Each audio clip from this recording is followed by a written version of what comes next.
Alright, hello everyone. My name is Speedy. Welcome to NotSoSpeedRuns, and we are here with Blades in the Dark 6 and 20. The Phantom crew has returned, and things are going just swimmingly, from what I understand. If you missed out on what was going on in the Shroud last night, Too don't bad. worry We're about not it. telling you. We're not telling you. Don't worry about it. It won't affect anything that happens today.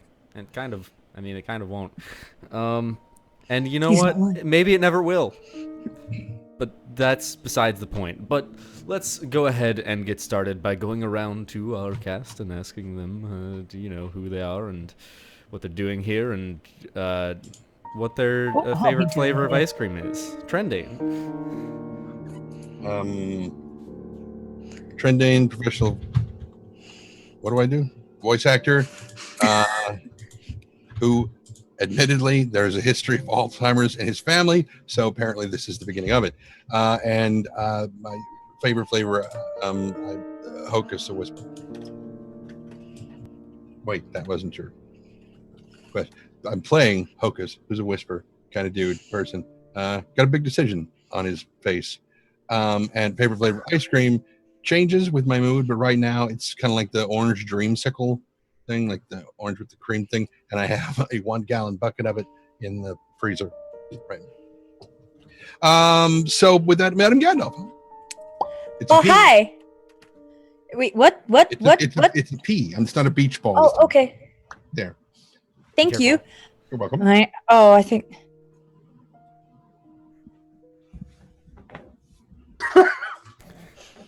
My name is Madam Gandalf. We were all watching it, weren't we? Yeah. My name is Madam Gandalf. I play Ari, the Slide, and she has no idea who or what she is doing in life anymore. And so, wait, that came out wrong. Like, where she's go, like, what are we doing in life? You know, like.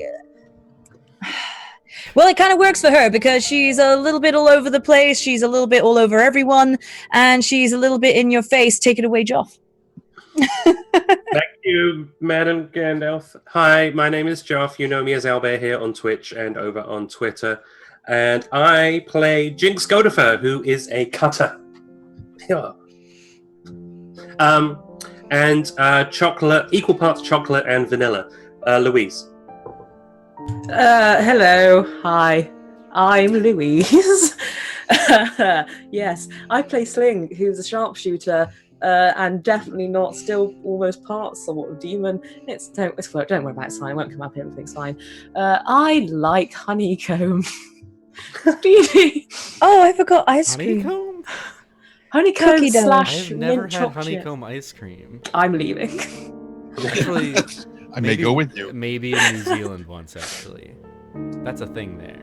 It's For so sure. You've good. been to New Zealand? Oh, it's all coming out now. He's been to New Zealand. He hasn't had honeycomb. Is Now that I'm leaving too. Is the space still open on the shroud? Is that still? Can I? I'm Okay, sorry. I'll see you guys sorry. later. I'm gonna I go. didn't know you yet. I'm gonna go madame. I back in would've time visited. and go to the shroud. I'll see you. I Bye. didn't even use Twitch yet. That's and, no excuse. Excuse. You're right. I should just know. Everyone should just know. You're like the most famous person in all of New Zealand. Burn. But I am Speedy, and I am playing as Sky, Jericho Schuyler. He's a what is he? Spider, the mastermind of this little crew, or he tries to be, anyways. The crew has some dark intentions, and Sky has some stains on his past. And right now is kind of trying to find any sort of safe place for him to let his sister live again, or whatever ghosts may do. And my favorite flavor of ice cream is peanut butter chocolate chip cookie dough. It's a good choice. I can respect that. All right, I'll stay. And Johnny, do you have a problem with that? I've never had peanut butter chocolate chip cookie Get dough. out. I've had Missing peanut out. butter chocolate. I've had peanut butter and chocolate, peanut butter cups. But with cookie dough? Mhm. Wait a minute. Shout Who out to makes JP this? And Licks. listen, guys, this is for the 4th time. I apologize. Stream is canceled.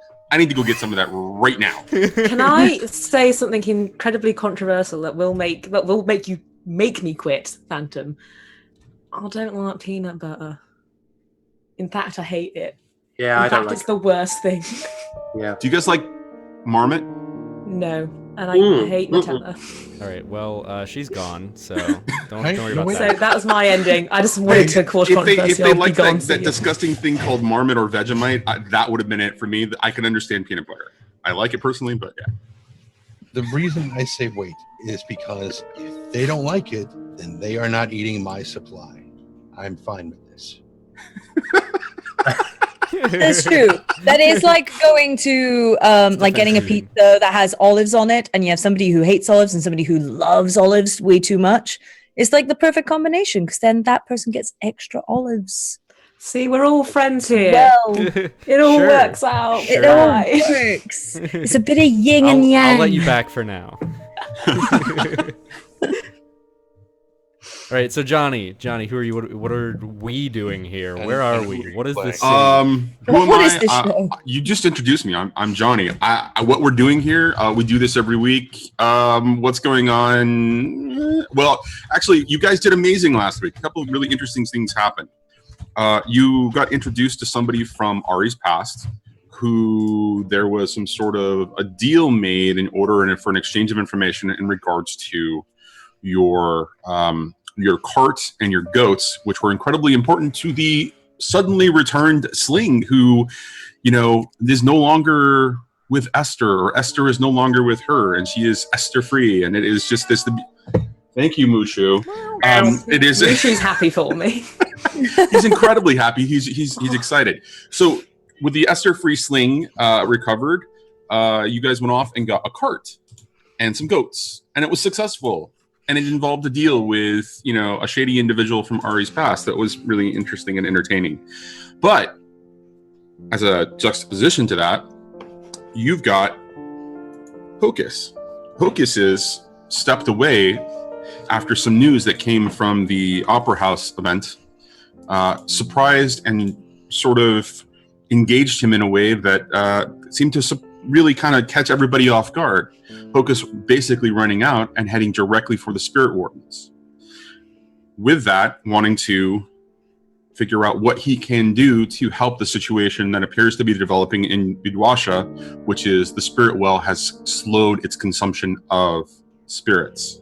And where we left off last, after the successful score, we cut back to Hocus having a conversation with the voice of the Spirit Wardens.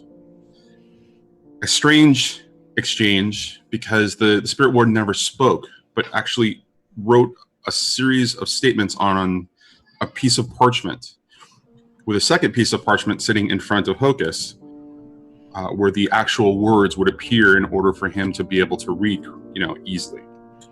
And it was at the end of that Hocus was presented with a choice. Put in front of him were two items.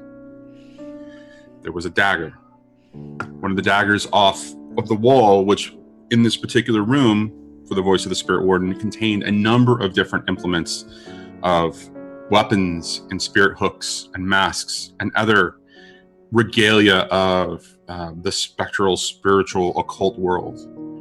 And then the other was a mask that looked very similar to, but was not exactly like, a Spirit Warden's mask. A simpler piece, much plainer, almost simple. And when the Spirit Warden pushed these in front of Hocus, he offered him the choice. And now it is time for Hocus to make a decision. Those choices were secrets or power? Secrets and something. Secrets and power are a good way to describe it. I mean, they're more complicated than that, right? But so from the conversation, what was implied was the dagger represents returning to Udwasha, with what you needed to help your family. The mask represents the secrets of the spirit wardens on a completely different path than anything that Hocus has faced before. So his past or his future is essentially what's in front of him. Now, do you want to talk a little bit about what's going through Hocus's head? Kind of, do an inner monologue in some ways. Maybe, what Hocus is considering. What is this about it that he's considering, and how is he considering it? Yeah. As soon as I figure out what it is, okay, like Josh said before we went live, we'll just wing it. Fuck it. Whatever. That's how Phantom do business. That is how we do business. Whatever. So what is he thinking? He is thinking that he came here to Duskwall some 20 years ago when he was 15 to hide, because the demon that had its way with him when he was very young was down there. He figured if he could hide and sneak up here, he could get away from it, and he could start over again, and the lightning shield would protect him and everything would be great. He could start a whole new life, brand new, put the whisper behind him and just leave it and just be a courier, somebody who just moves information back and forth, and very simple, behind the scenes. You don't even really notice them. You go, thanks, you give them some coin and off they go. He doesn't have to do anything dealing with spirits at all. And then one day, just a few months ago, all that went to shit when he showed up on the doorstep of Donovan's, and he was forcibly pulled back into being a whisperer sometimes. But it was okay because it wasn't too often. Mostly he was just kind of being a tactician. A lot of times going, no, we just need to do it this way. And then one day, the two spirits that he actually associates with, mostly because they won't leave him the fuck alone, Jot and Tittle said, hey, we've got to show you something. And so he took the crew over, and that's when they saw Duskwall's Hope. And later, they went back to that same area with the spirit of Clav, whom Nyx killed, dickhead, and he's teaching him to feed from the well instead of feeding off of people, to try to help him become one of the reconciled so he doesn't have to be crazy. And in the process of that, this long little 10-finger tendril thing you do, heck, you kind of get the go. And Hocus realized, shit, it has found mate. Now he knows that if he had just left the whisper behind and not picked it up again, he'd be fine. But no. So now it knows where he is. And now he's panicking. And the only thing he could think of was, I've got to get the fuck out of here. I know. I'll go back to Aruvia, back to the well. Even if it knows where I am, it can't come and get me in the city because it'll get sucked into the well. It'll be fine. I just need to get back there. And lo and behold, hey! All we got to do is just get all of their friends. This is a bit of a... Technical difficulties. Everyone is Madame now. I'll just dance around this. for a moment. Make this a little entertaining. I didn't try to make this about me. It was Speedy. It's not always about Speedy. I love XSplit and Zoom. Just going to say that now. So there was a beautiful plan. Hey, let's blow up a lightning barrier and take everybody we care about, and we'll haul ass down to Aruvia and then back up around, and Hocus would have left at that point. Gone back to Aruvia and been fine and everything's great. But no! Something, we still don't know what, set the boat on fire, and we all had to come back in. So now there's no boat back to Aruvia, ready and waiting. And the demon still knows where he is. There's a big chunk out of the lightning barrier that is slowly being repaired, but he's certain that that thing has found a way in. And that probably part of it was in somebody he knows, probably. Though it was, we're not going to get into that part. And so he has now learned that the well, the one thing that he was hoping that would save him, is completely collapsing. Well, not collapsing, but it is stopping doing what he was relying on it to do to protect him. And so the only thing now is his family there or his family here. And he doesn't necessarily think of this crew as his family. He does, but they're not whispers, so they can't protect him. The spirit wardens are capable of protecting him. And so that is the family he wants, because he wants that protection. But there's also the family he has from 20 years ago, who are also very powerful whispers and would be, even in the case of the failing of the well, probably be able to help him. And so he is trying to choose between these two things. Become a spirit warden and probably disappear completely from society, because his life as anything other than a spirit warden would be completely over, and he would have to assume complete and total anonymity, and no one would ever see him again. Or take the dagger and do whatever is necessary to go to Udawasha and try to solve this problem. These are the two choices he is warring with. And so standing there, staring down at these two objects on the table in front of him and weighing these two choices,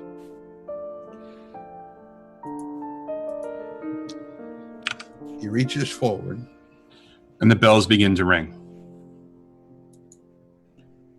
And the spirit warden sits back and looks away.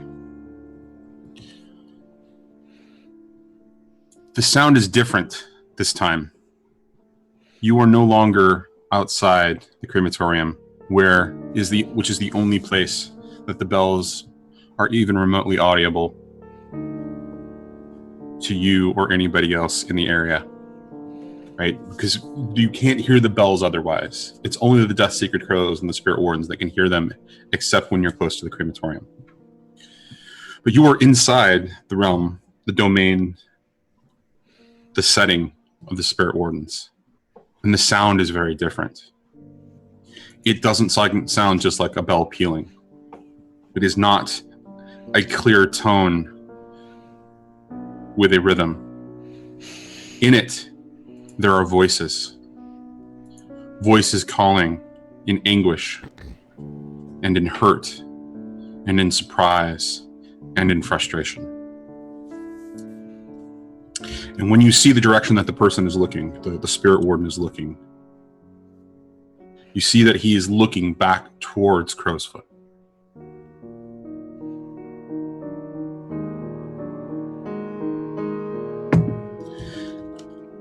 And his hands are up, looking at you.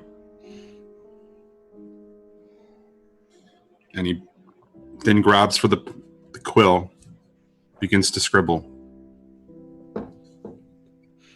I'm sorry. You will have to return. Puts the quill down, hands you back the card, and as he hands you back the card, you realize that both the mask and the dagger are no longer on the table. And he begins to stand up and point you in the direction of the door. Shilarun, and he takes the card and leaves.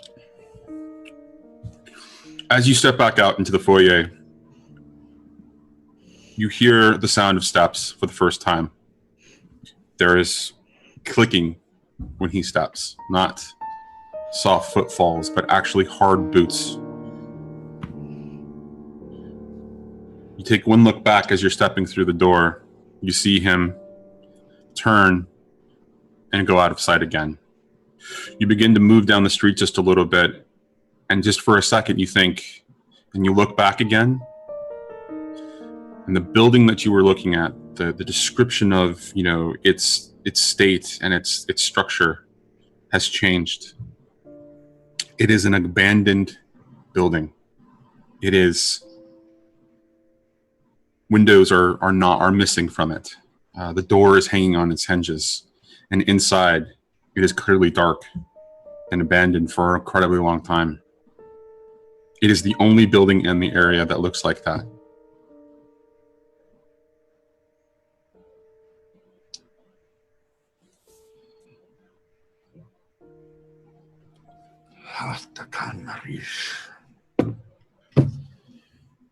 Start heading back towards Crowsfoot. Okay, so we're going to cut. If I remember correctly, we ended on the score. We did pay off, and then we jumped into the epilogue with Hocus there. Mm-hmm.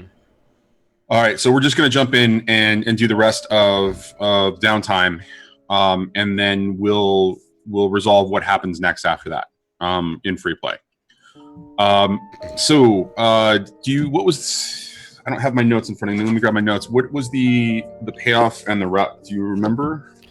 I do not remember. I applied it to our crew sheet, but I don't remember what it was. I believe it was 2 rep, and I think 4 coin. 2 coin, 4 coin. Okay, let me look. Because the crews, the Imperial Army was higher in tier than us. I think it was more than 2 rep. You're right. You're absolutely right. I think it was 4 and 2. 4 rep and 2 coin. 4 rep, 2 coin. Hold on a second. I think. Okay, that's right. Yeah. All right. So let's talk about heat then. This was a pretty smooth operation for you, and I think a lot of that was built on the engagement roll. I think it was a 6, right? Yep. Mm-hmm. There wasn't a lot of conflict in the circumstance between Ari and Sky stepping in. Ari doing her wonderful performance, and Sky just kind of playing the straight man to her emotional patron. You guys made it out pretty scot-free. I'm going to say that it went smooth and steady, and there's no heat that came out of it. Entanglements. Let's move on to entanglements. What is your current heat and wanted level? Wanted level is 1. Our heat is 5. Okay.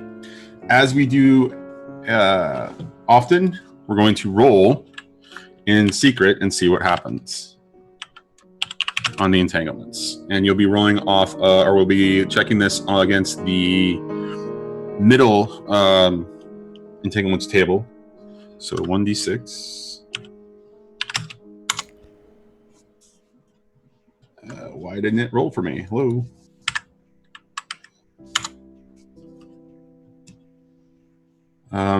Hold on just a second, guys. And so we're gonna start the downtime actions as I'm thinking, or as I'm trying to figure out what's going on with Roll20 here. Who wants to go first? Can I do mine in a flashback? Sure. Because we established that while everybody was playing strip poker, that Hocus was just sitting in the corner. I still have the cards. Okay. And everything. So that's when he would have been doing his indulging of his vice. Okay. Which is what I would like to do. Indulge my vice. And in fact, you actually were talking about the fact that you were sitting in a corner performing your ritual of braiding the ropes. At the time, I wasn't thinking of it as indulging his vice, but looking back on it now, I should have. Right, totally. Okay, so go ahead and throw that roll. Indulgi.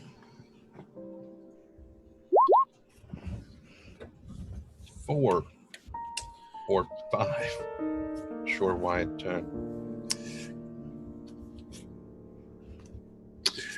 the reason that it's the reason that it rolled 2 is because it looks like your lowest attribute is a rating of 2. So if you look at your crew sheet, in fact, I've had this question come up a couple of times from Tuesday's table. So if you look at your crew sheet, The crew sheet. not the crew sheet, your character sheet. Yeah. And you look at your character, your attributes, right? So you've got all your actions that build up for the individual things that you can do, but the pips all along the right-hand side or the left-hand side, Yes. those are your attribute ratings essentially. And so indulging your vice rolls the lowest attribute rating that you have. So if you've got 0, it's going to roll 0. If you've got 1, it's going to roll 1, right? So and on and on and on. Or if you roll 0, it's going to be it's 2, and then you take the lower of the 2. So you've indulged your vice. You've received a reduction of 4 stress. So it sounds like you're down to 1. Down to 1. All right. And then do you want to do a second? For a moment, I thought even a second indulging in my vice. I'm like, no, do not. Are you sure? I mean, you're more than welcome to. Somebody overindulged yesterday. I'm sure that I am. No. All right, what are you doing? Since you're not looking up, I have to actually do. So I think that I would like to train. Okay. Skirmish. Well, all right. Prowess. So, okay, you're training prowess. All right, Yeah. right on. And how are you training prowess? I mean, I'm just curious what that would be from a narrative perspective. Well, for Hocus, since he works with rope so much, a lot of his fighting style, almost in a way, is similar to a lot of the Erubian sash fighters, but it requires that the weapon be more flexible. So it's almost like whip tricks or rope tricks are what he's thinking. Very few of his fighting maneuvers are designed to kill, because then it's another ghost he has to deal with. Right. Almost like with a lasso kind of a thing. Yeah. Or a whip, if he doesn't have the loop at the end of it. Okay. Right. Okay.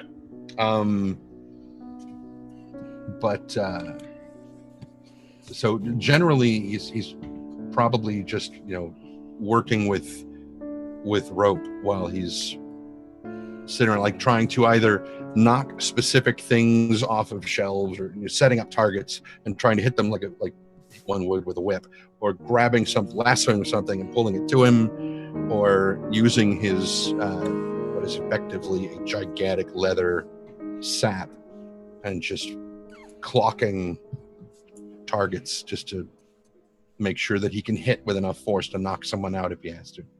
Okay. That sort of thing. Okay. And so that's your training in prowess.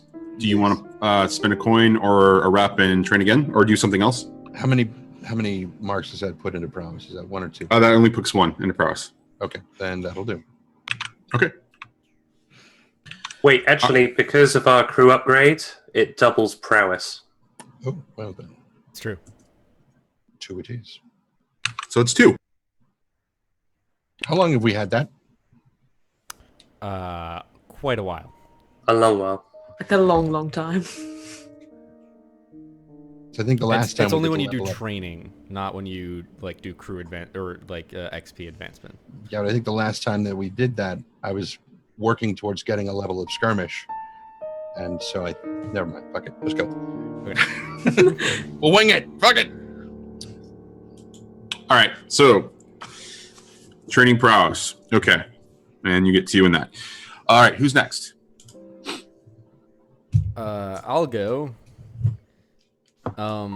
So after this score, I imagine the first thing we'll need to do is get somewhere kind of safe for a little while. Okay. Now there are a few bars that we know. We could try and make our way back into Crow's Foot and go back to one of those vice dens. We could go to one of the ones that Ari knows, or we could go to the one that Wrath knows. Ooh. You mean Kellen's? Yeah, that. Okay. Kellen's is the Skovlander bar, or sort of establishment. Then there's the one that he has that he frequented. I can't remember the name of it. The name is something Tooth, right? In Night Market. And then Ari has the Scarlet Rose in Silkshore, and what was the one in the Green Dragon in Char Hollow? And it's the Devil's Tooth in Night Market. I think we might be bar rats. Like a little bit. Bar and a brothel. You guys might be alcoholics. Yay! And your problem is? You're a vice purveyor. This is a great thing for you. This is true. God, which of those do we go to? Well, if we go to Kellen's, it will help me with my downtime activity. I'm thinking Kellum's as well. Considering what's been going on with the Skovs, I think that would be a good place to go. So along the way, we'll change out of our disguises so we don't look like Imperial military going into a Scotland bar. And we'll try to sneak our way in the back to a safe room. That sounds like a usual Thursday night. And Monday night. And Tuesday night. And sometimes Sunday, but that's the Lord's Day, so we'll be there twice on that day. Hey, the Bible explicitly mentions wine a lot. I think you're okay. Cool. Good. All right, so but is that sort of a half-hearted attempt?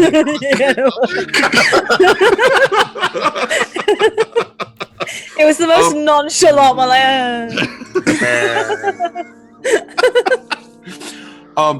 Okay, so why would you sneak into the back of Kellen's, just out of curiosity?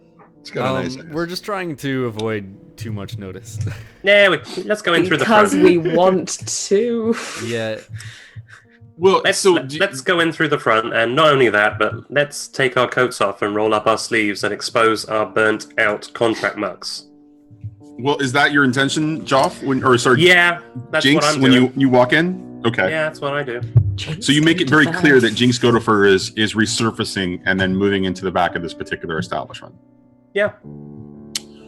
Okay, so you would all be, I mean, to get to Speedy's downtime and establish the narrative of what that would be, each of you walking in, there would be a little bit of not shock or a disgruntled nature, but you would be glared at easily, and you would be eyed and kind of watched, and as you made your way in. But it's at the moment that Wrath walks in, rolls up the sleeve, and reveals Jinx to the room that the tone will change immediately, and that it goes from anger and suspicion and uncertainty to hushed, whispered tones of, awe and surprise, and, almost trying to get his attention.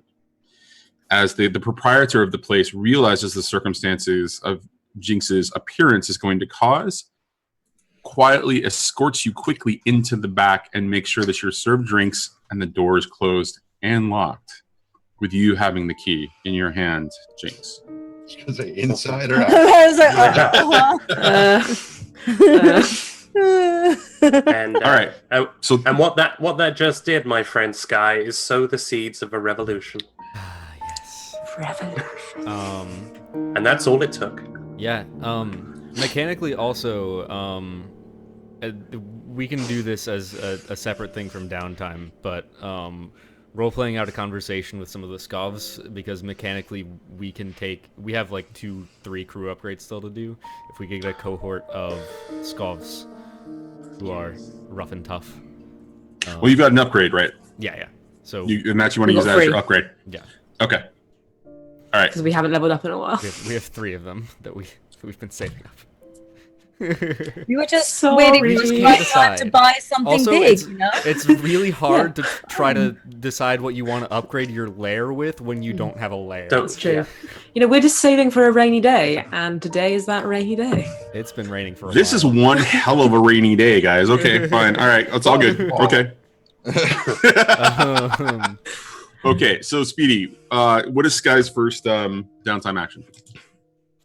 So, Sky, after we kind of get this room to ourselves, he'll kind of glance over at Ari and kind of pull her aside and say, Okay, you can stop crying now. I was in character and scene. Sky like manages a half-hearted laugh, and you notice that his breathing is kind of heavy. Could you come with me for a second?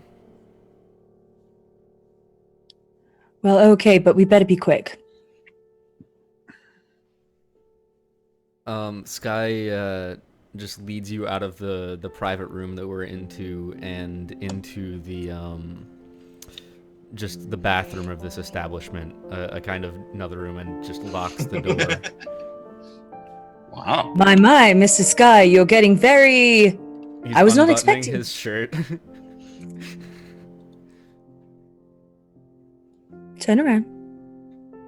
What? Wait, what? And you see him unbutton his shirt a little bit further, and you see his undershirt, right at like the kind of gut level. He's wearing a dark shirt, but even through it, you can see the copper stains of blood. What the fuck, Sky? And immediately she starts wandering around the bathroom and like grabbing towels or any sort of, cloth that she can find. I mean, do we have toilet roll? is there toilet roll in 18th century London? I don't know.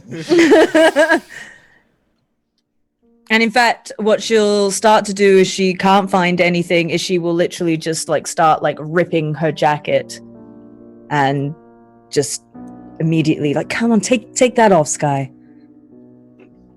You don't have to be shy around me. I've seen it all before. Since when have you seen it all? Whatever, please, just... And he lifts up his shirt, and you can see there's a pretty deep cut along the lower part of his rib cage. What did you get into? You're a mess. I mean, I told you what went down at the gala. Those people in red were, they were good fighters. She pulls out a flask and like yanks out the cork and first offers him a sip Take it. and then pours it on the wound. I never was very gentle. I'm so glad Tips isn't there for this.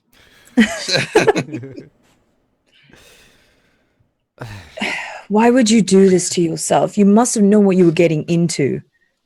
I didn't know what I was getting into. It was an opera. It wasn't meant to turn into a fight. It's always just an opera. And that Nyx. Fuck Dragon. Nyx. I still I'd can't rather believe. Well, I'm not even going to go there, and you know me. But just. I'm scared, Sky. Me too. And he'll take whatever cloth you offer and he'll just kind of hold it up to the wound and just make sure there's pressure applied. Put his shirt back on and go back and join the others. And so that was his first downtime action, was healing his deep cuts. And Ari's So- just kind of left in the bathroom feeling quite like unsure of like everything right now. It's the right time for her to be alone because she doesn't want people to see her like that. Okay, so healing often requires when you to visit a physiker. In this particular case, I think it's perfectly appropriate that Ari helped you. But there is a mechanical element to you healing that. So let me double check the actual text of recovery.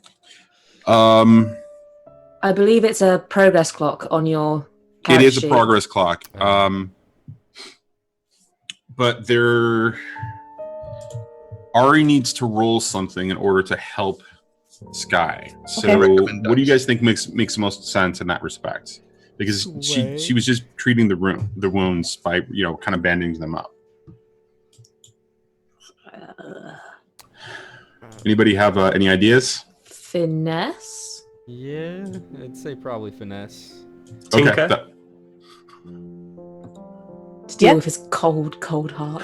whichever you have a better rating, and that kind of works to me. I just want to make sure that we at least I acknowledge mean- that in some way. One that I have the best in of prowess is skirmish, and that's not really going to help him. I will fight you back to health. You know what? I'm just going to smack you in the jaw so you're no longer thinking about your cuts. I'll tell you what. Let's go ahead and just make this a fortune roll. And given the way that you guys played that scene, I'm going to throw 2 dice in the pool automatically for each of you, and then an additional die for the response that Ari had to the circumstance and the concern that she actually showed for Sky. So, Madam Gandalf, on your character sheet on the left-hand side, towards the bottom, there's the roll fortune. Right Yep. hand side. How Sorry, many right-hand side. dice? You're going to get 3 dice. Cool.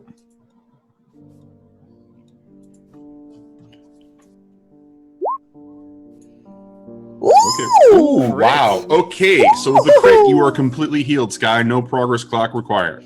Oh, So Damn. nice. the love and care, you have a healer now, guys. Use this healer Power wisely. of love. Do. So, remember when you said you wanted to be alone? Do you make appointments? Because I've got I may have been stabbed. So I have healing hands. I have very, very healing hands. Excellent. Why don't we You guys let are- why don't we let Sky finish his downtime actions and then Okay, so that's the No. first downtime action for Sky. So healing, recovery. Mm-hmm. Okay, so what is the second downtime action that you want to take? I want to start a long-term project, Okay, which is regarding my sister finding a more permanent vessel for her to live in.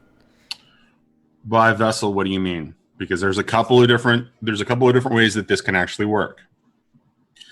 It could be a prepared body, which means she becomes a vampire, Mm-hmm. or it could be a hole, Right. or, and this is what I think Hocus originally was trying to get you to think about, was trying to locate one of the reconciled and become okay with not, become okay with her situation. Mm-hmm. It's basically like accepting the situation. Basically, Sky is fine with any of those, and doesn't really. He doesn't totally know exactly where he would find information on all of this. So I think that the answer to whether he's searching for a hole or a vampire or a key to becoming reconciled lies in whatever his information source would turn up. Okay. So how do you want to go about just finding enough information about each of those possibilities? Because I think what this is going to be is it's going to be a linked series of projects. The first one is gathering. Thank you, Mushu. Gathering as much information as possible, Mm-hmm. right? For those options to be presented narratively to you on the table. And then the next one will be, once you have that information, you can make the decision, and then it'll be figuring out how to get that, whatever that vessel is, whether it's, or to getting to the reconciled and being able to prepare, however that happens. But that will be the start of that process. And then for the final element of it, it almost sounds like a good enough story that it should be a score at the end. Mm-hmm. So I think that it should be 2 linked projects and then potentially a score, depending upon how the story plays out. Right. In what you decide. Does that sound okay to you? Yeah, the only thing I would say is that Sky's, I don't think he particularly cares that much which method it is, just whichever one he can get to soonest. There's a sense of urgency there. So if whoever he contacts has a connection to someone who makes hulls, or if they have a connection to vampires or the reconciled, whatever one they know the closest, whatever one he would be able to get information for the fastest, that would be all it would take. So that sounds okay. The reason I'm kind of perplexed a little bit is because that sounds like it's a change in attitude towards the spirit that is your sister and your vice. I think maybe a little bit, but I think his main concern right now is finding some way for her to not be so confined to this vial. For him to actually be able to speak to her and for her to be able to feed and not be crying as she is right now. Right, but we've established that a large part of the indulging of your vice is actually the almost parasitic relationship between your sister's spirit and you, and that absorption of your life essence is actually what helps relieve your stress in that particular circumstance. That's true.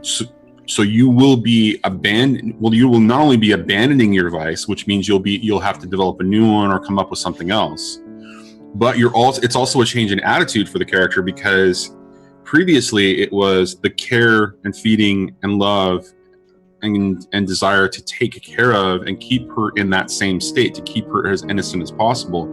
And now you're like, I just want to get her something, so that she's able to be free. I want her to be able to have control, right? So that's a narrative shift for the character as well in respect to the attitude. So yeah, I think he's realized that the situation that he was in before was a very precarious one for all this time, and he needs something more permanent. Okay.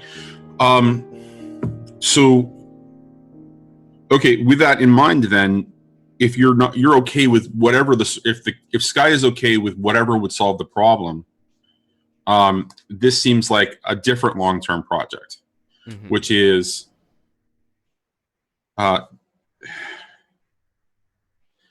actually, I don't know. I'm going to throw it to the table for a second. What do you guys think? Because I'm struggling here, because it seems like it's still something that I think Sky would want to make a decision about, or at least have some control over.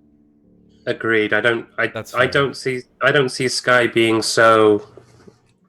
It doesn't matter how desperate Sky is to save his sister. He'd want to do it the right way. I just don't know what the right way is. That's true. If being a whole makes her feel trapped for, whatever, then he wouldn't want that either.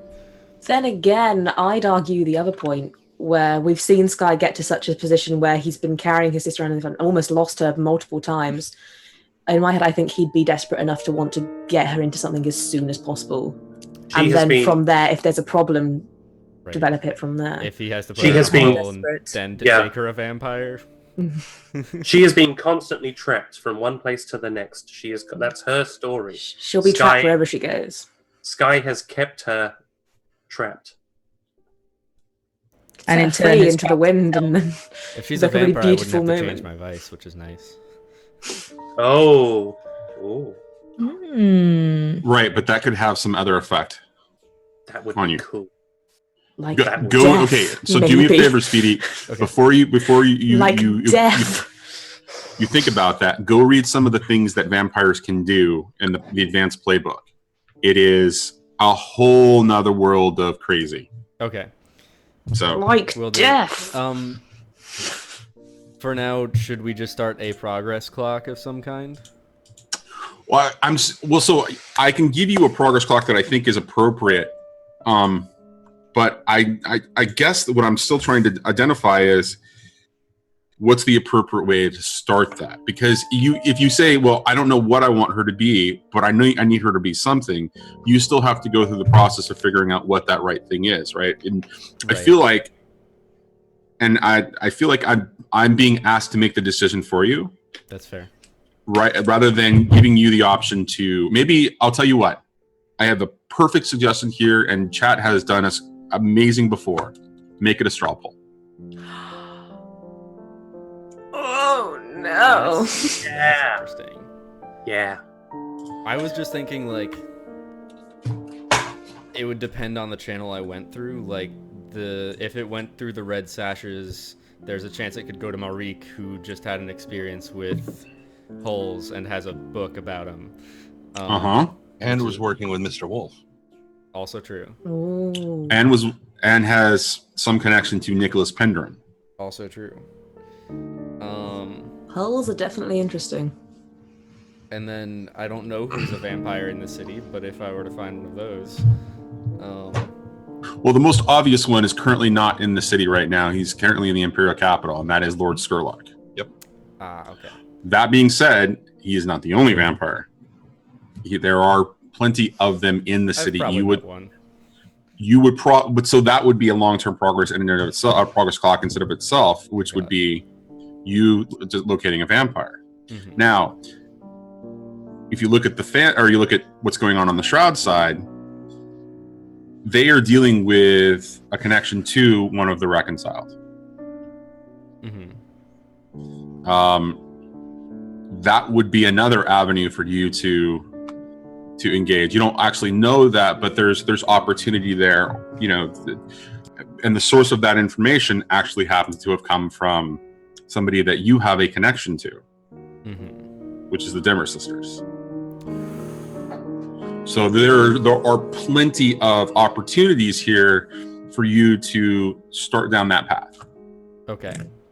And Hocus would probably have some advice that would help Sky figure out which way would be more likely to be the better choice. I would probably consult Hocus. Hocus. I need, you can hear her. So we're going to figure that he somehow found you guys, and now he's there. All right. Sure. And Wibium! It's a flash forward. Yep. Well, so what we'll say for that mechanically to happen is that once Jinx entered Kellen's, rumors would start flowing around, and as you're going to the various places that were considered safe houses for you in Crowsfoot, word would have gotten to you in some way that Jinx Godefroy was sighted at Kellen's inside of Char Hall. And then Hocus would be like, maybe I can get his autograph. Yes. Hocus, that is exactly what you want. An autograph. An autograph from Hinks Godefroy, because he says it in Spanish. So.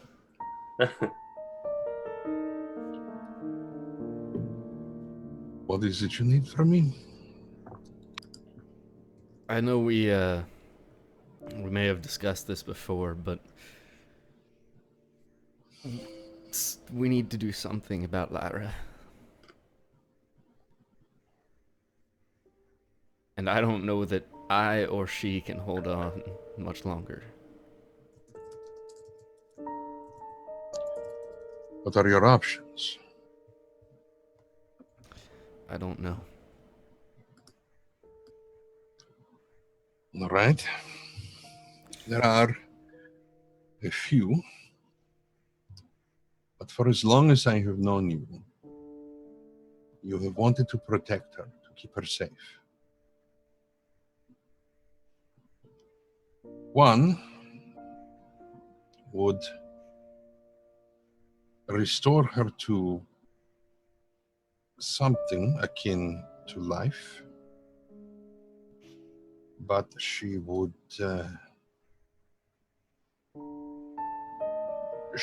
be very different. Her needs would be very different. The second option, slightly more what I would consider appealing, would be to find a way to, I hesitate to use this word, but it is the only most applicable one that I can think of at the moment, to implant her into a hull. But the problem with that is, while she would have a physical body and the ability to move on her own, she would effectively be a machine with a human spirit inside of it.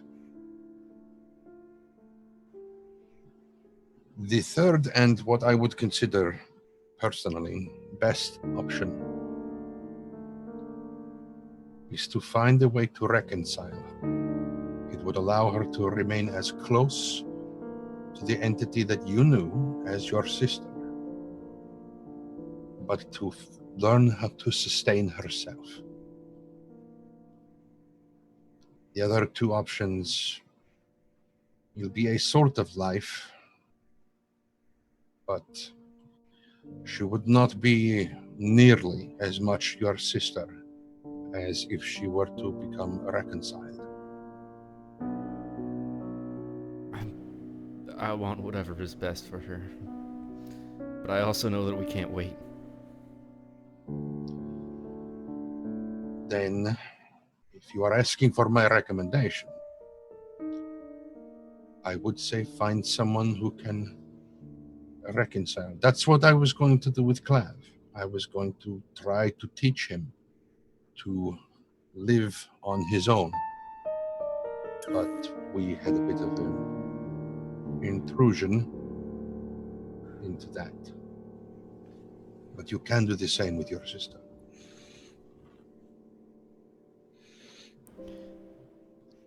Who should I ask? If not you. The only real occultists I know are the Dimmer sisters. Oh, do not go there. Well, don't go there first. What we could do you remember the twins, Jot and Tittle, that did Yes. Hope? We could ask them. They're reconciled? I think they might be. They are far older than I am, but they are still... They seem like 8-year-old twins, but they are much older than me. But even if they are not reconciled, they are much more... I feel very bad for saying this, but I have always, not always, but I have often shunned them, tried to keep them as far from me as possible because I did not want to resume my activities as a whisper, but that has been foisted upon me. But as more and more time has gone by, I have found their presence more comforting than before. So they are, in their way, happy. Whether they are reconciled, I do not know specifically. I have not asked them yet. But even if they are not, they can probably put us on the right path. All right. I suppose we start there then. All right. Okay, so with this being your long-term project, reconciled,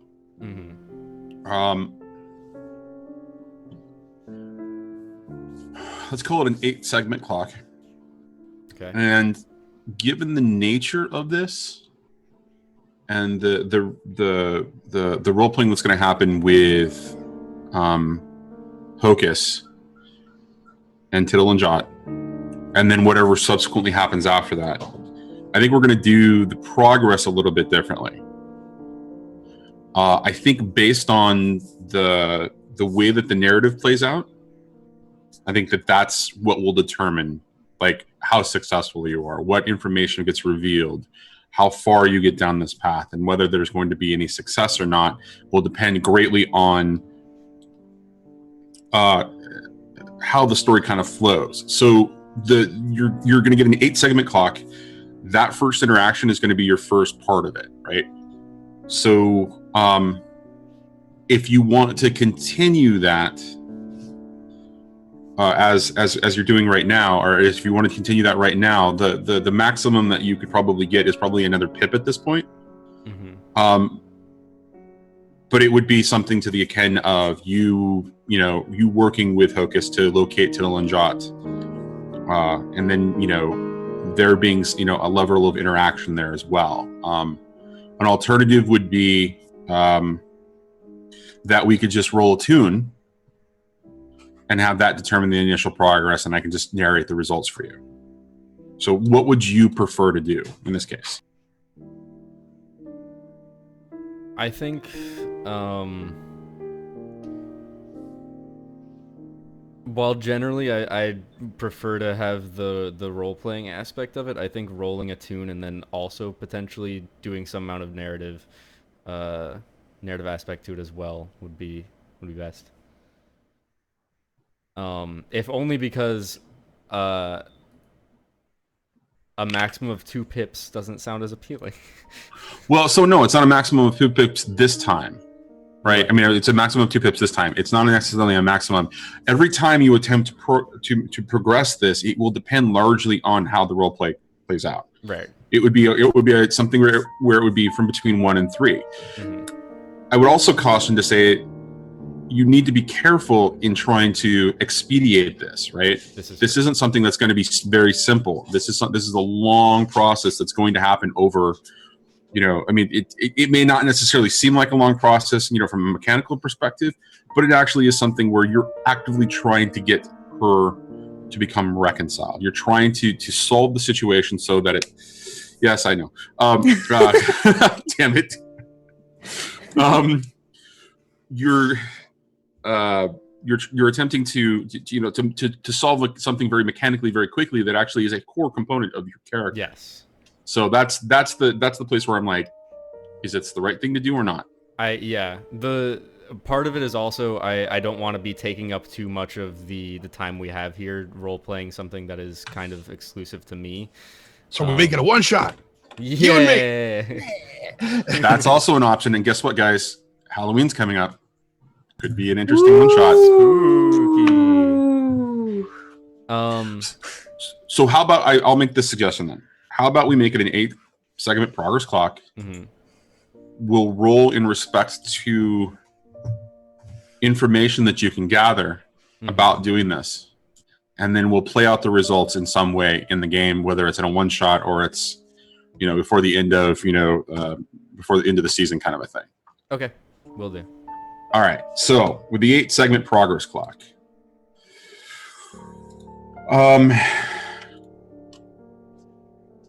Hocus has just told you that the Dimmer Sisters are not an option and that you should probably start with Tittle and Jot.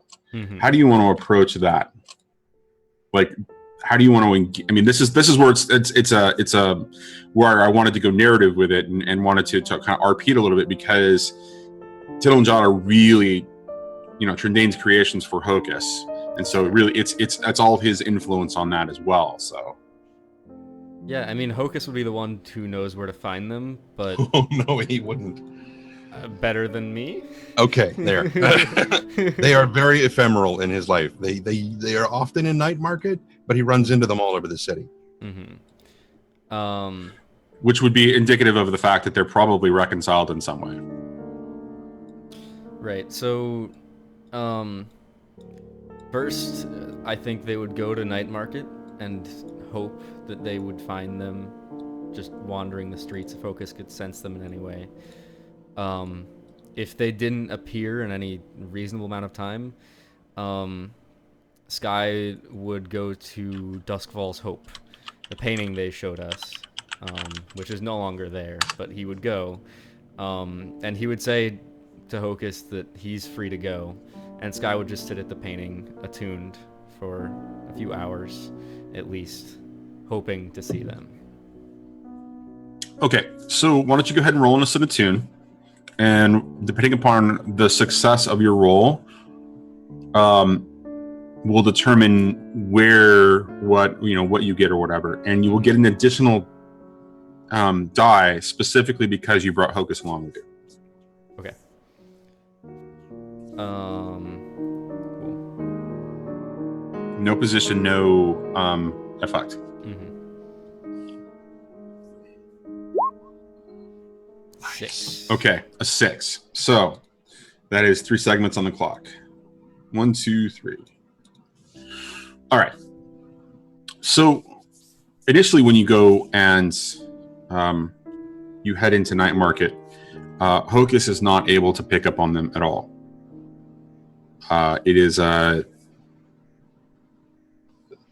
unusual feeling for him to actively be seeking them, as he narrated. So, for him to reach out and use that relationship, that connection, it makes him uncomfortable. At your suggestion to visiting where the painting, the illustration of Doskval's Hope, you see him get visibly uncomfortable because what's in front of that is actually the spirit well. Right? That was the same location where much later you all went back to feed Clav, and guess what? There was a presence there. So his hesitation is palpable. I have a question for Hocus before I continue. Would you go back? Not close. Would you leave him to his... Oh, sorry? I was going to say, would I go back to where Dusk the well was? Yeah. Because it's essentially on the wall. The way you describe the illustration, it's on that side of the canal. Very much, if you're looking at the map, it's very close to the lightning barrier. Not that's the wrong map. Let me go right to the right map. Hold on just a second. I'm pinging it all the way at the bottom now. I believe you described it as right around here. And that's also where we described the well, and there was a lot of familiarity there, right? So it's on the wall of the structure that's right there. The well is just over the water in the canal. I could see a struggle for Hocus, but would he actually go back there? He would probably not get that close. He would get to the point where he was more or less within sight of it. Then his steps would kind of start to falter, and just be kind of slowing down and not really wanting to go much further now, since Speedy already said that he would then tell Hocus, all right, you can go. It's a perfect narrative reason for that to happen. Mm-hmm. Sure. And so would you leave him there, or would you keep an eye on him from a distance? I would probably step a good distance away, but where is the tavern that the guys are at? Here in Char Hollow. Char Hollow. Okay, so a pretty good distance away. Yeah, you would definitely. It would be a hop, skip, and a jump to get there. Okay, so he would probably walk back towards Donovan's because it's kind of along the way. Okay. He would do so very slowly and remain at least mildly attuned and continue scanning for Tit and Jottle so they could Jottle and fuck it, the twins.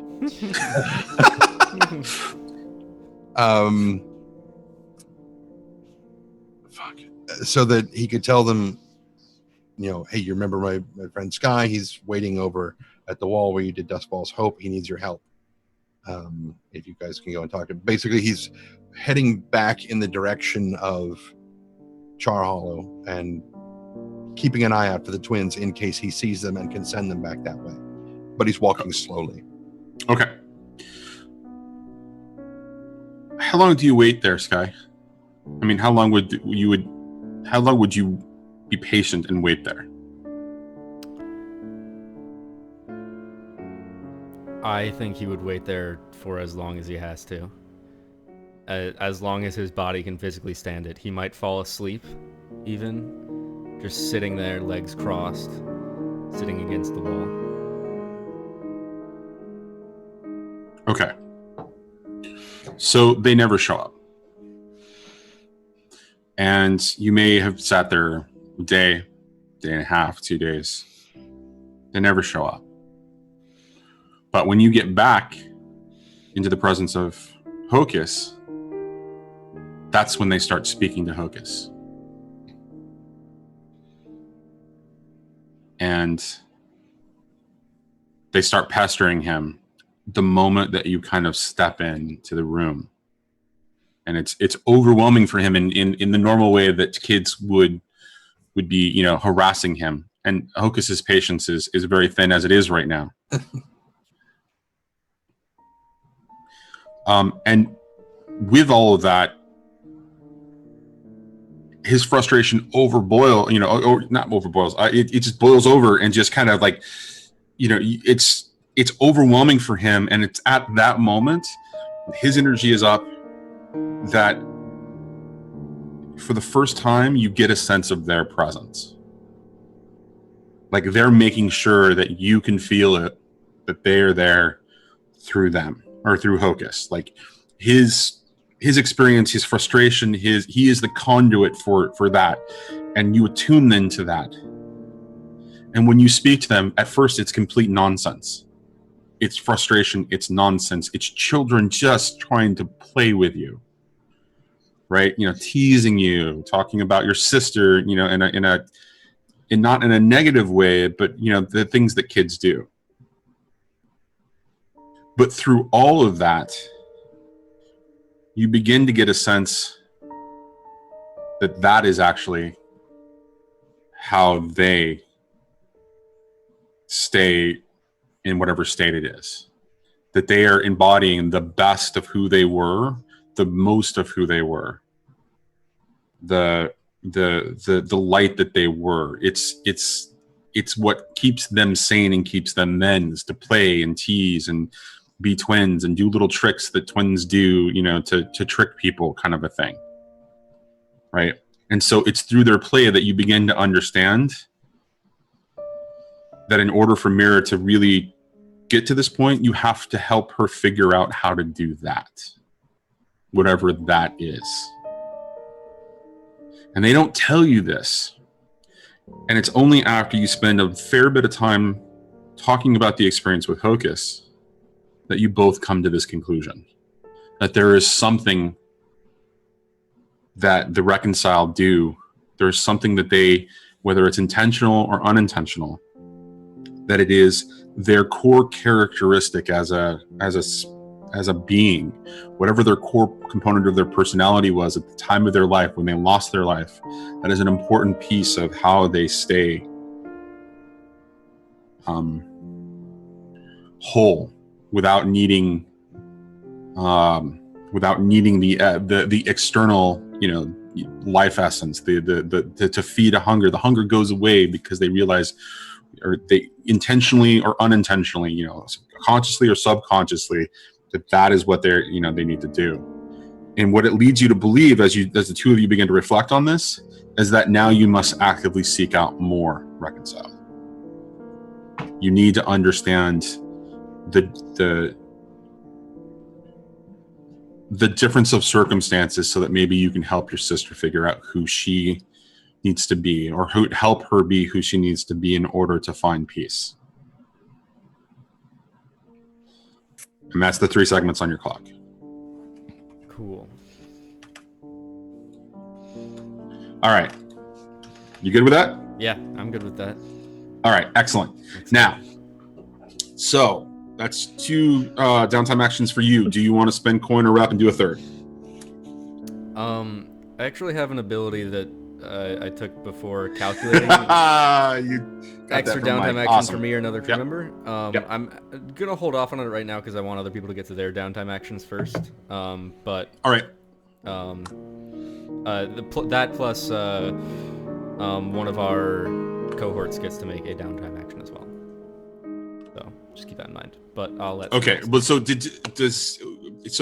gonna hold off right now. You can come back to that and either use it for yourself or hand it off to anybody you want. Mm-hmm. That's great. That's no problem. What do you want your cohorts to do? Or do you want it to jump to somebody else and we can come back to that? Jump to someone else for right now. Okay, who wants to go next? Ari, Sling, or Jinx?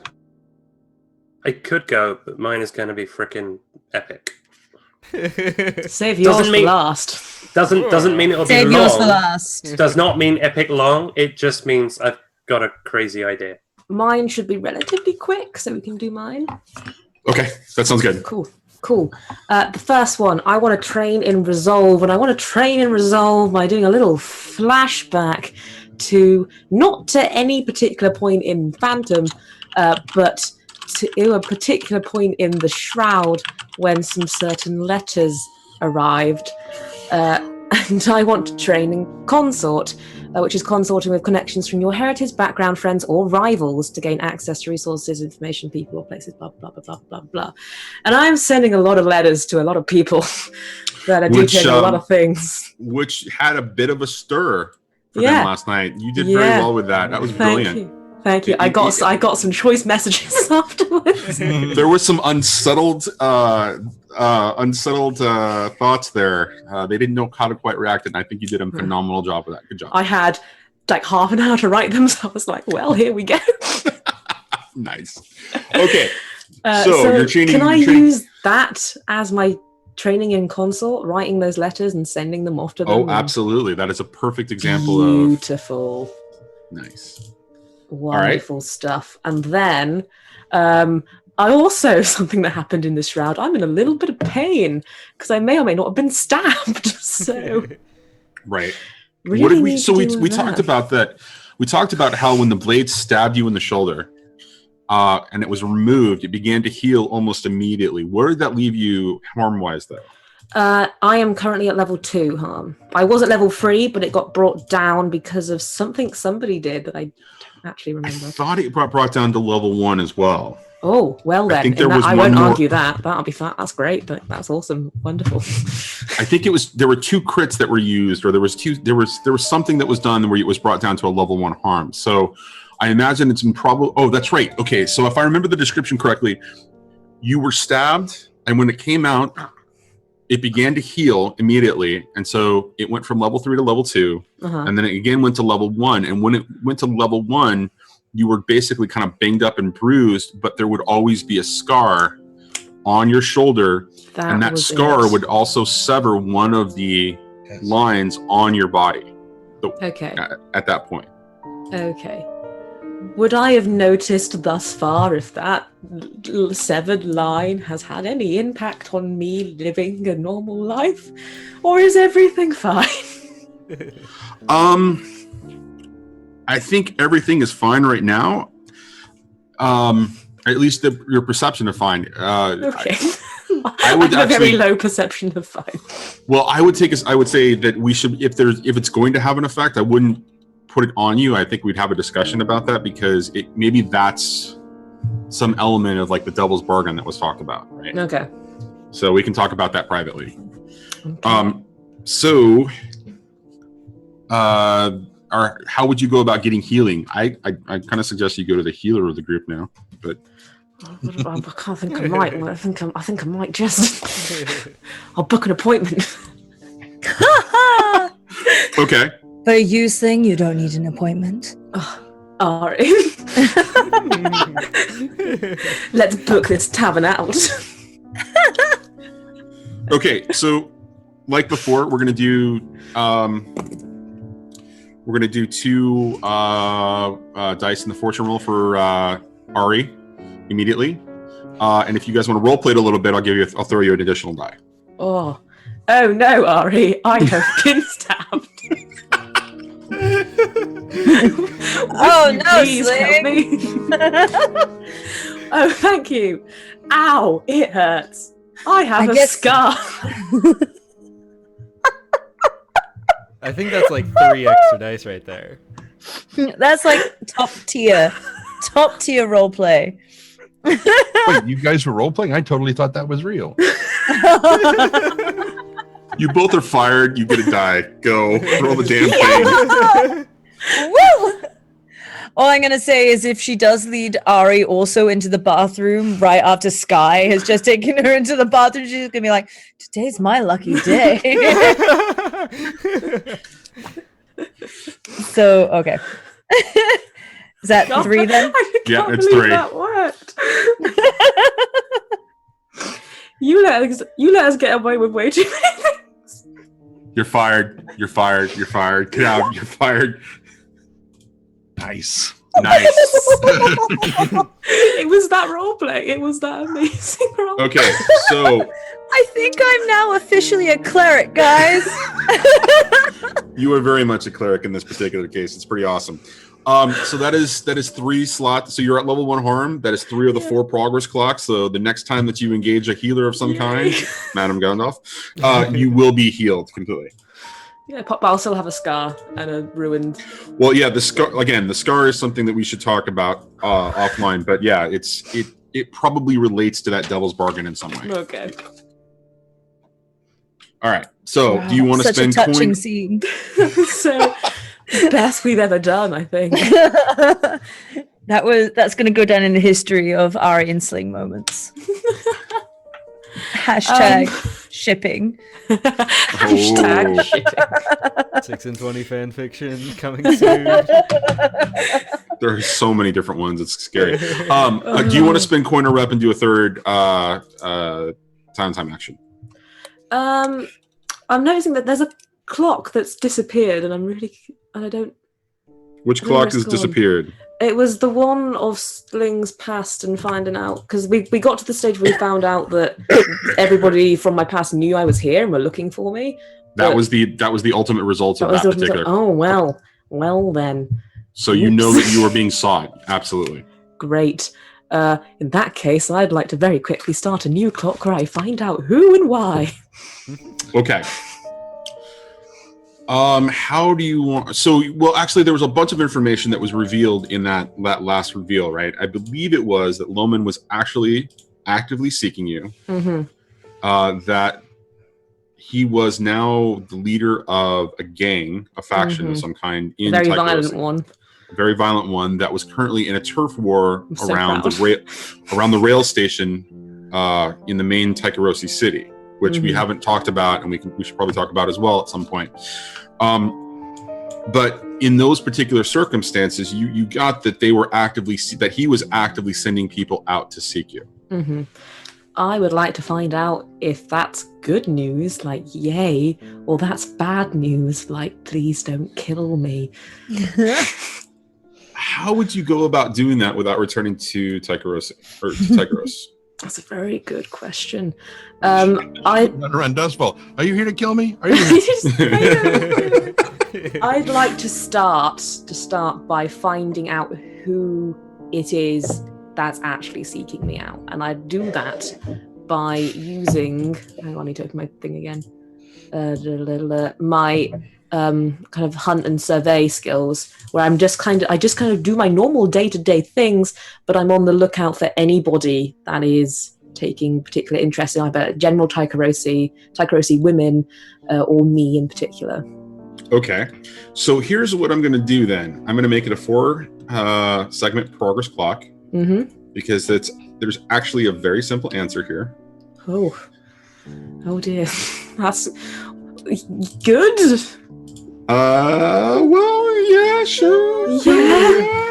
Yeah. No, the increase in pitch may fact indicate. Yes, is not. I thought we were Australian, you know. Yeah. the Is that a knife? Is that Okay. a knife? All right. Okay. So go ahead and roll me whatever you're going to roll me. I'm gonna roll a survey. I don't need to do position things, do I, for this? No position, no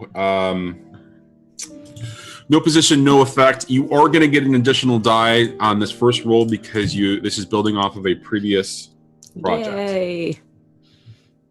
Yay. That's a 6.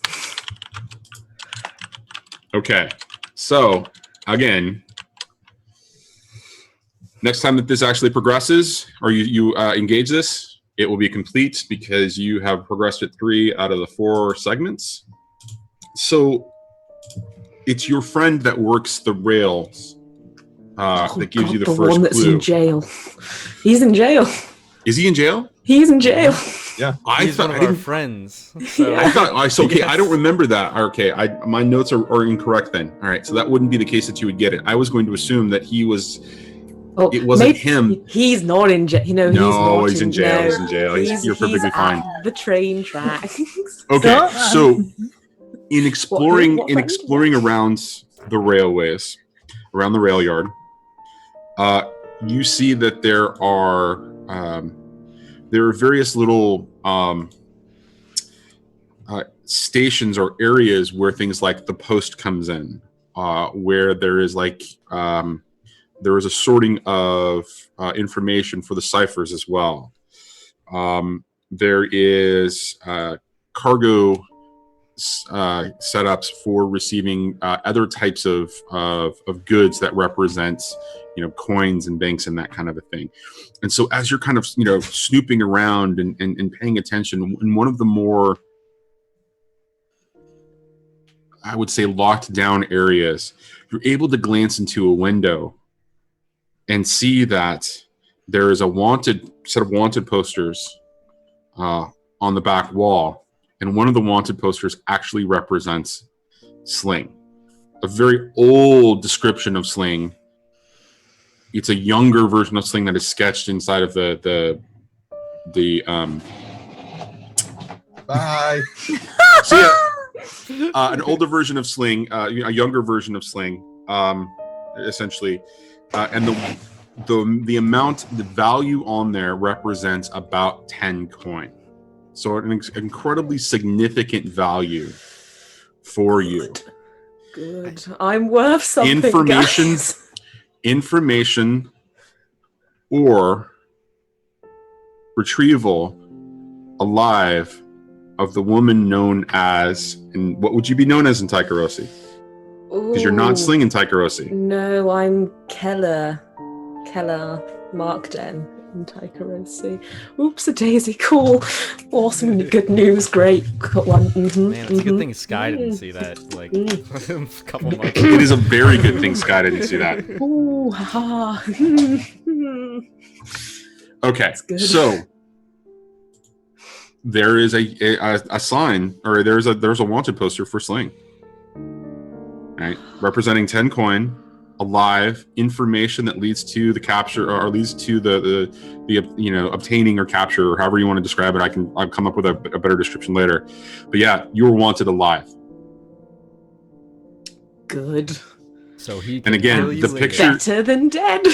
The picture of the picture that is represented there, the sketch that is there, it is of a description of you, and the clothes that are represented as a part of the portrait are all things that of your look prior to you coming to Dolskval.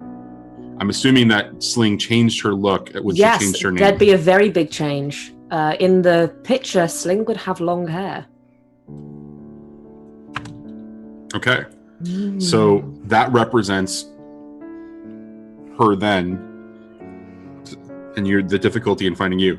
And when you see who wanted by, there is a name that you don't quite recognize as the proper name, but you remember him as one of the people that was in your gang, not Loman, but somebody else. Probably Loman's second in command now, based on the description and everything else. Does it have any information as to where, if someone were to have her /information, where they were to bring it? Or there's not really a number to call because we're in Duskfall, but the equivalent. There is information about where to send where to post it, essentially, right? And so it is a specific number that is referenced, like a coded number that is referenced that goes to the couriers. I would like to note that down and then leave immediately. And it's lucky for you that when you complete this, you just happen to know an ex-courier. It's true. That's true. Could have completed it when I knew a courier, but oh well. All right. So that is your third downtime action, long-term project. Who wants Sling? Okay. Did you want to do anything else, or shall we move on? No, I'm just going to go home and cry. That's me. Okay. All right. Ari or Oh, we're Jinx? saving Jinx for last. All right, sounds good. He's got a big bang coming. Whoa. All right, please. Well, hey. So for a while I was considering indulging a vice because I haven't done that in a while, but Ari's not all that stressed at the moment, it seems, despite how angry she's being. So I would probably just overindulge, and that would not be good for anyone. Oh. So instead, I would like to acquire an asset and hope that this time it doesn't arrive dead on my doorstep. Wow. So, You're not angry at all, are you? oh no, not bitter at all. Quote All right. 60. All right. So what asset would you like?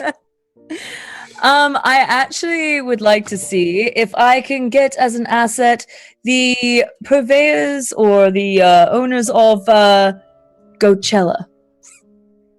Because I would like to see if I can turn us into their sponsor for our new company. So you would like to gain an asset to broker a meeting? Is that what I'm hearing? To build like a social introduction? Like a social introduction in order to have like a business relationship for, you know, what did we decide on? Ghostly goods. Okay. All right, that sounds good. And how are you going to go about attaining this invitation? The way that Ari always goes around obtaining information. She's gonna, with style and grace, with beauty and face, she's going to waltz on in and sway away. Not just like stand on one spot and be like. But yeah, she's going to see where they're setting up Coachella over on the Silk Shores. Okay. And she's going to ask to see the owners or the producers. What would it be? The Pimps. Probably the organizers. The organizers. Yeah. Okay. All right. So in acquiring the asset, let's see. You're going to roll your cruise tier, which I believe is 2 still, or is it 3 now? 3. Okay, 3. This way. Excellent. All right.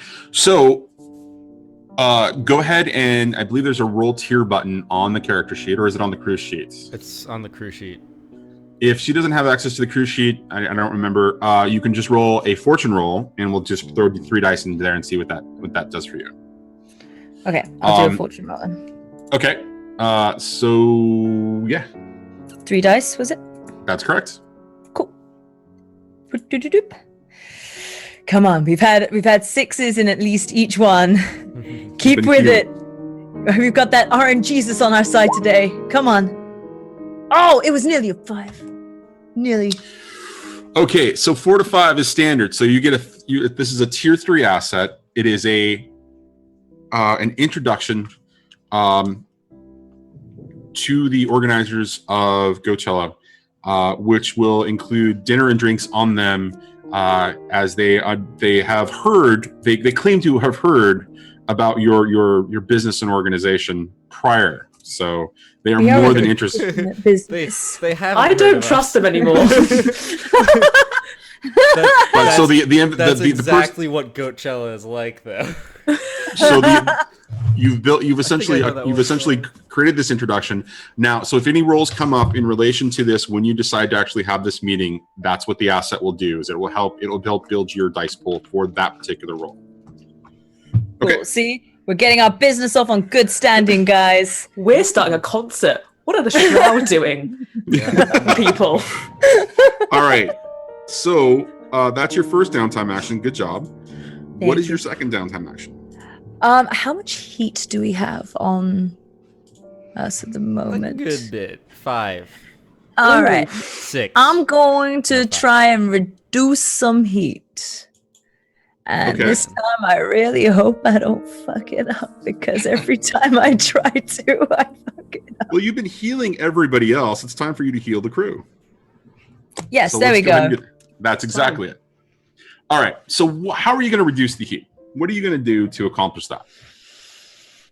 Well, I'm not going to try and put it on somebody else anymore because we know how well that's gone for me. I think. Is it possible to almost broker a deal with the Bluecoats at all?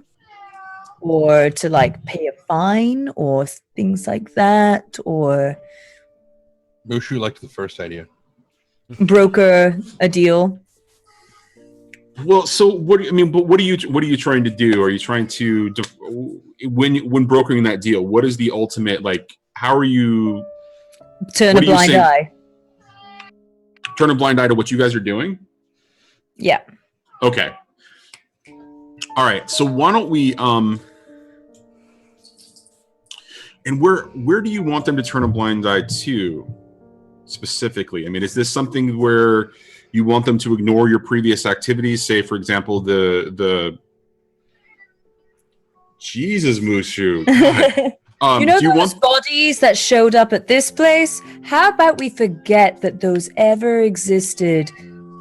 Like here, how about we just set fire to this little form right here? Okay. Just like right. we set fire to Duskfall. No. Okay, so that sounds like it's a sway roll or a consort roll of some kind. Which would you prefer to roll in from an action perspective? Probably sway, because I got hella points in sway. Okay. All right. So let's go ahead and start with that. Cool. No position. No. Come here, Blue Shoot. All right. There we go. No position. No effect. Do you want to push yourself or take a devil's bargain? When you're trying to put in no position. Are you just accept the defaults that are there? Okay, so risky is the default. Yeah, so just they won't play out in this particular circumstance. You'll just accept them. So got you. Okay. Okay. And effect standard. Yeah. Bonus dice. Does anyone want to help me? I want to, but I don't think I can. You're wanted. I'm a wanted woman. Could we throw in our Rook network to help? With an assist, yeah, okay, but you're not going to be able to. That's going to be your Rook, your cohort's action, downtime action that you want to use. Let's not. Well, I'm good. I can assist by like being like, hey, I'm wanted. You also want me. I have information apparently clearly on things that I can tell you, Bluecoats. There we go. Like, I want you guys to forget that we killed those people and also that she exists. No, other way around. Like I want you to forget we killed these people, but also look, this girl's wanted. Wow, talk to her about the things that she knows. All right, I think. If being threatening or commanding is called for, perhaps having Jinx standing behind might help. It's like, please do this my way or this guy. Pretty much, yeah. Except they're the cops and we're the not cops. Good prisoner, bad prisoner. Except they're the cops and you're a tier 3 crew throwing your weight around a little bit.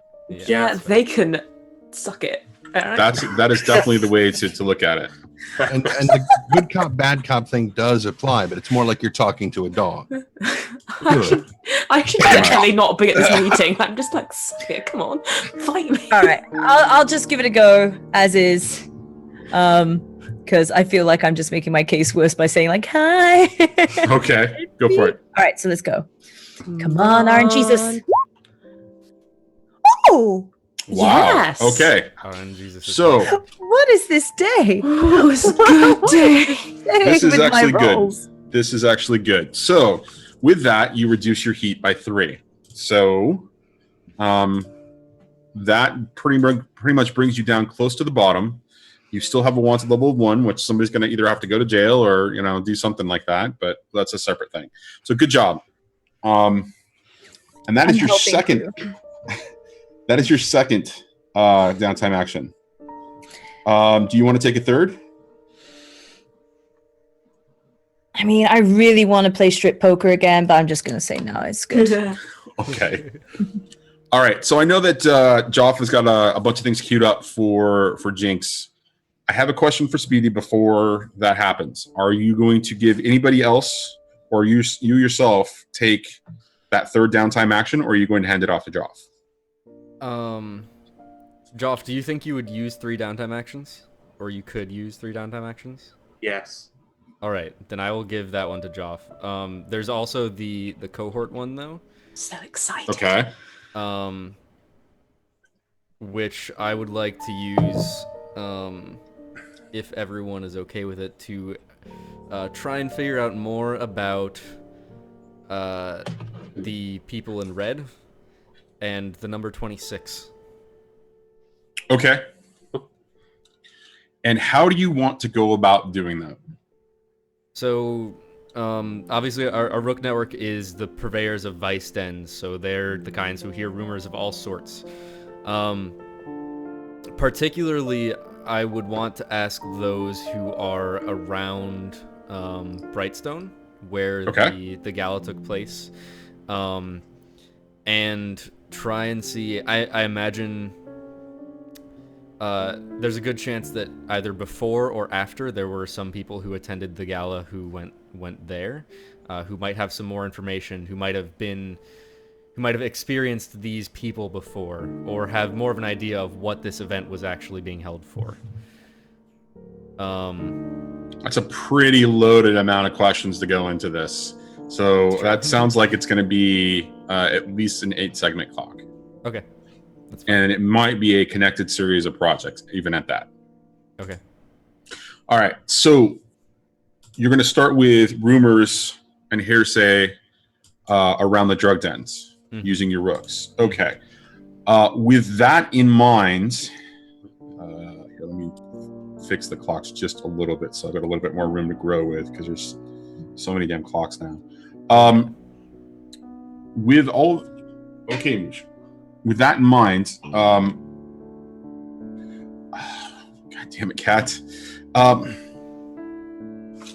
Stop it. What description would you give them, or would you give them no description at all? Because the circumstances were pretty unusual, even for anybody in Dosqual, just in general. I mean, you were kind of taken aback by everything, as was everyone else who was there. So, I guess the first thing I would want is any information of what they heard that night from people who were attending the gala, whatever they might have overheard. Okay. Can I chime in on this too?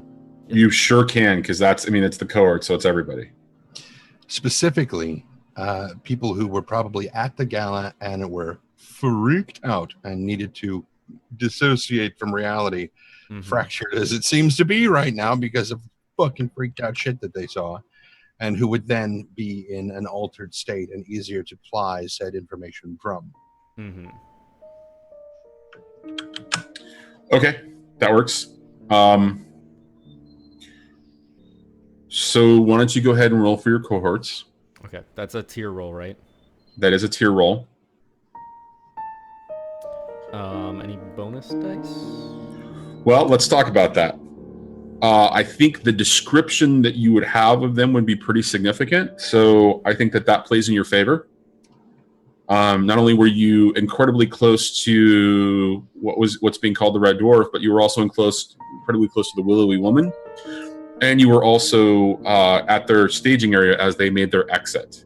So I think that alone, all that information, all that descriptive information would give you at least 1 bonus die. Okay. On this first roll. That's for the descriptions of the people?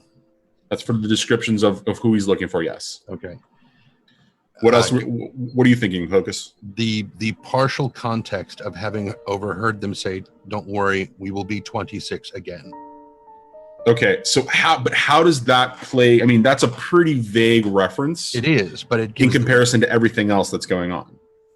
But it gives some reference as to it not being, just a random number, reference right. in something. It gives them a slightly more focused way to look at it. Not a tremendous lot, but just a little bit. Because they could have easily glossed over a statement like that, anything regarding the number 26. But if they heard anyone say that number, that would be significant, no matter what the context. If someone specifically said 26, then we would know that they would probably have more information. Okay. Guess how old Ari is now. I agree with you, but it still falls into the realm of, okay, this is all the information that you have based on that experience. Okay. So it's still that one die. Okay, that's fine. I think that's probably all then. Okay. Are we sure? Is there nothing else that you guys can think of that would necessarily apply in this particular case? Because I can think of a couple, but I want to see what you guys say first. So these are bonuses for. These are bonuses for the cohort long-term project. Yeah. Okay.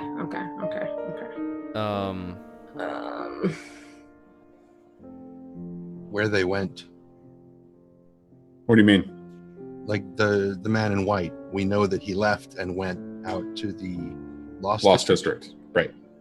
And that the dwarf went back into Charter Hall, right? He didn't go out to the Lost District. Yeah. That's Sling. correct. Yeah, Sling knows all of the hotspots of activity because she traced the trail all the way back to Man Outside. Sling So she knows that that the guy was still, that the man red at least was still inside the opera house, or something was that was bad. She knows that there was something else that was drawing her or Esther into another area, and she knows where the man in white was with the lads that tried to kill her and the goat and boats and things like that. All right, I see that. I definitely agree. That's a second die right there. Cool. And so we're going to call that just the your 2 bonus die. Okay. Because this can get out of control because there's actually a third one, which was the mysterious nature with which they disappeared, which is significant in that it's different than what was going on there. But so with 2 additional die, you guys are good to go. Who needs bonus dice? We got a 6. All right. It's such a good day today. RNG is your friend. That's good. We're going to get really a 1 on something that really matters after all of this for downtime. Okay. Right? Well, I mean, you still have Jinx Godifer up to queue up, so we'll get to that point too. No pressure, Joff. No pressure. Just don't come to Chard and you'll be all right.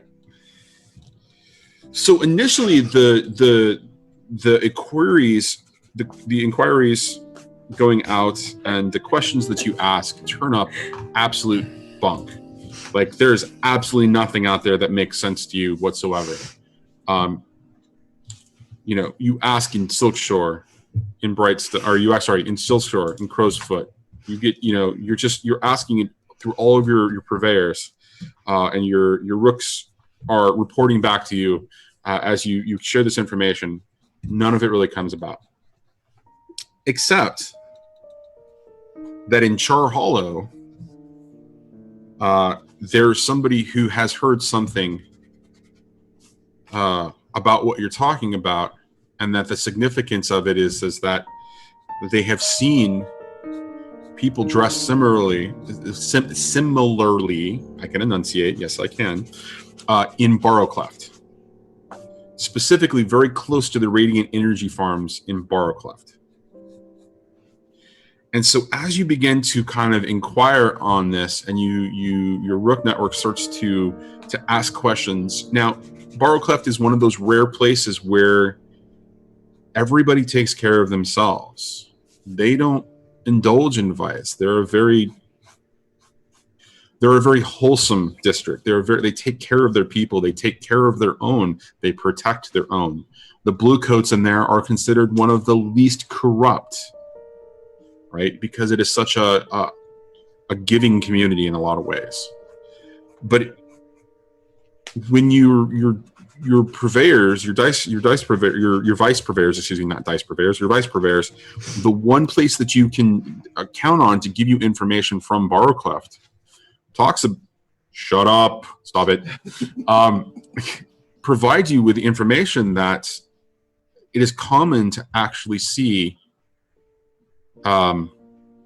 these types of individuals dressed in the way that you describe, walking around, visiting the marketplace, spending time, talking to different merchants in the area. and that more often than not, they appear at the first hour that the marketplace opens in the morning, every morning.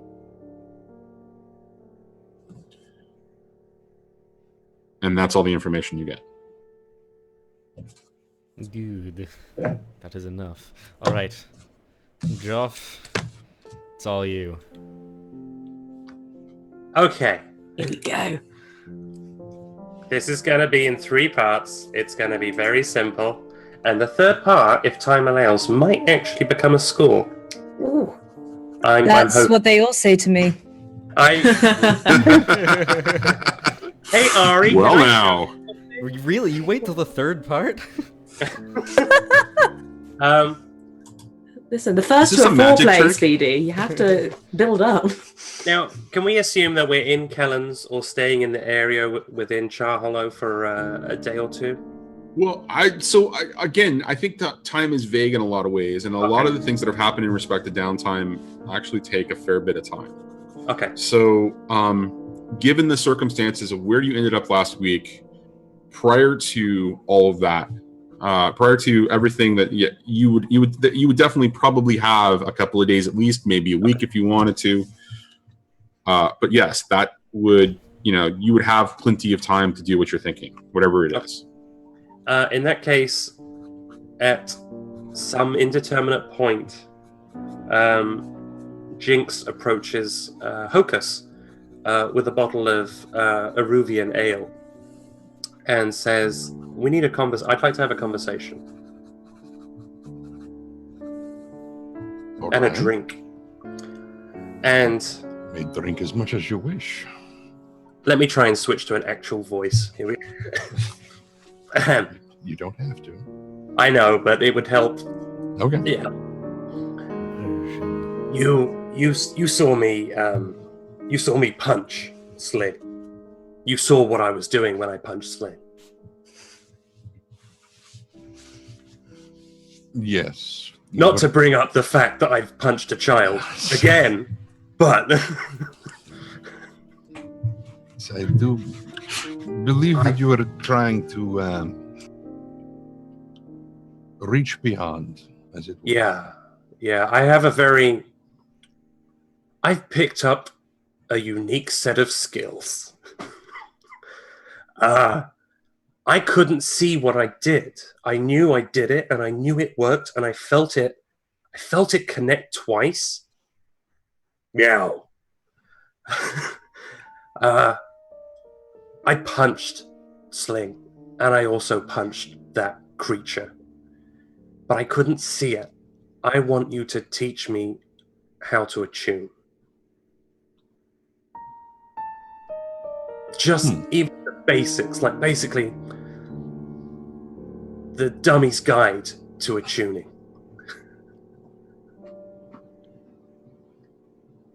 That is possible.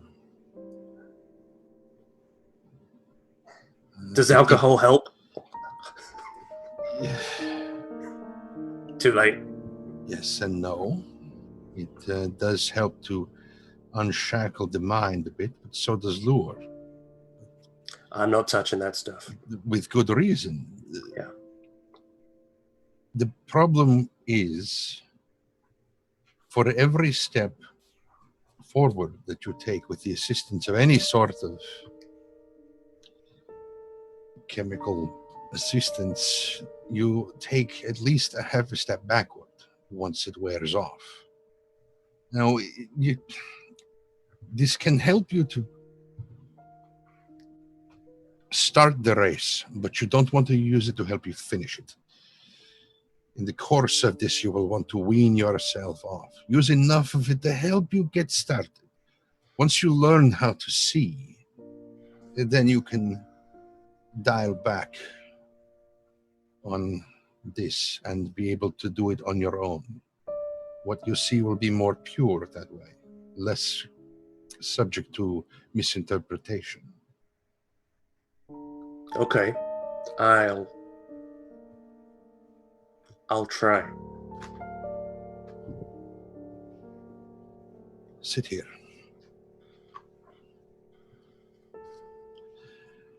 And so Hocus will stand behind him and sort of reach and put his hands on Jinx's temples. And I want you to close your eyes.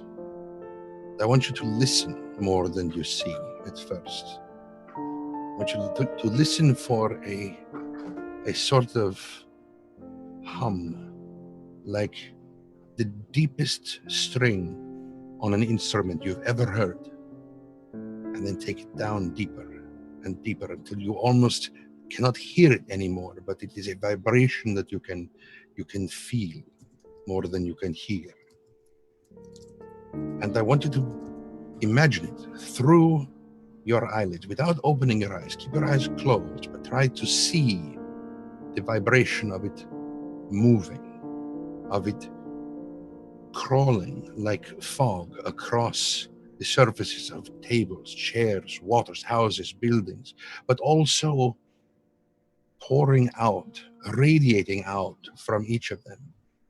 And the older a thing is, the more dull and slow that seepage, that pouring out becomes. The more youthful and alive things are, the more radiant and vibrant they glow, and these mists seem to pour out of them at a greater speed. Let yourself feel it first, moving outward from you, almost like the heat from your own body, like the breath from your lungs, but try to see it. And I think what Jinx will do is sit there, and he's concentrating.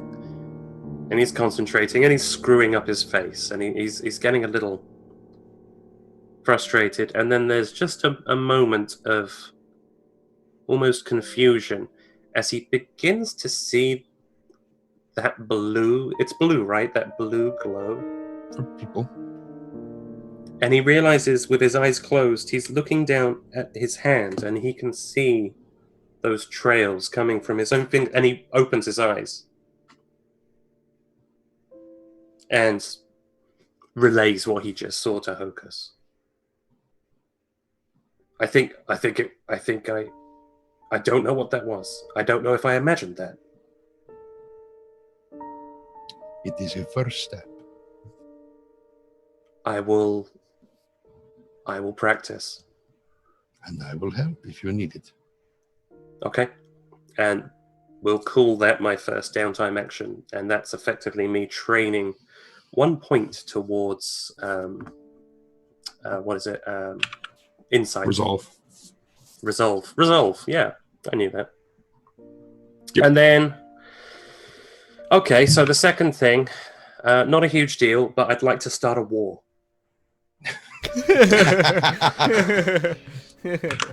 Okay, Joff.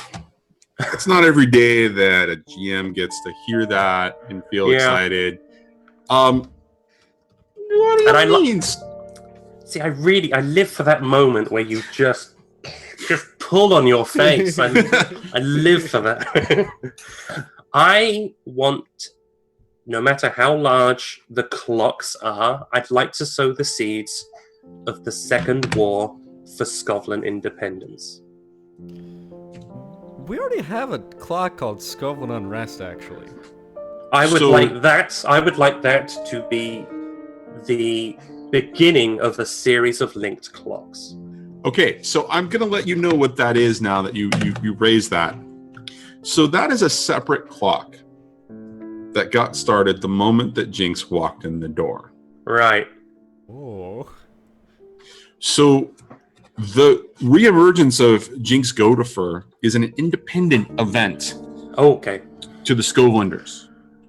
You wanting to start the second Unity War. Yeah. So essentially, the Unity War is the description that the Empire would give to it. What do the Scotlanders call it? The Scotlanders call the Unity War the War for Scotland Independence. So the War for Independence, Scotland Independence. So the War for Independence here, you want to start a second conflict that it basically is the War for Independence. Jinx wants to take Dosk Volback for his people and free his people back home in Scotland. Okay. That's Jinx's. That's what he's now committed to. So here's how this Scotland unrest progress clock is going to work in contrast to what's going on. What's going on with your intent to start a second war? Your emergence has caused excitement and unrest.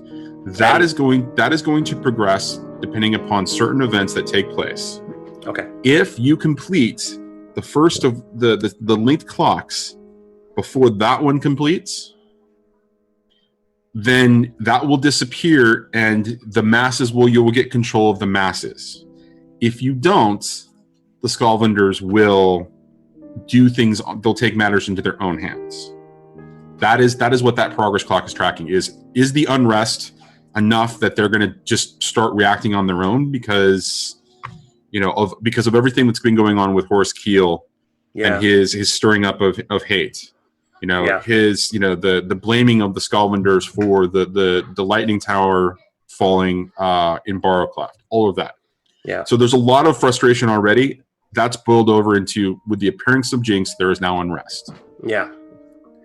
If you complete your first clock, Jinx and the Scotland leadership, however you approach it, because I know that you mentioned something about that to me privately. Yeah. That will be you wrestling control of that, and that clock will disappear. Okay. Then I just wanted to make sure. Yeah, my next idea, and it's going to be a big one, is potentially the score for the crew, because it's technically still a smuggling operation if we can acquire new clients. So what I would like to do with the crew's blessing is summon some of the key players within the Scotland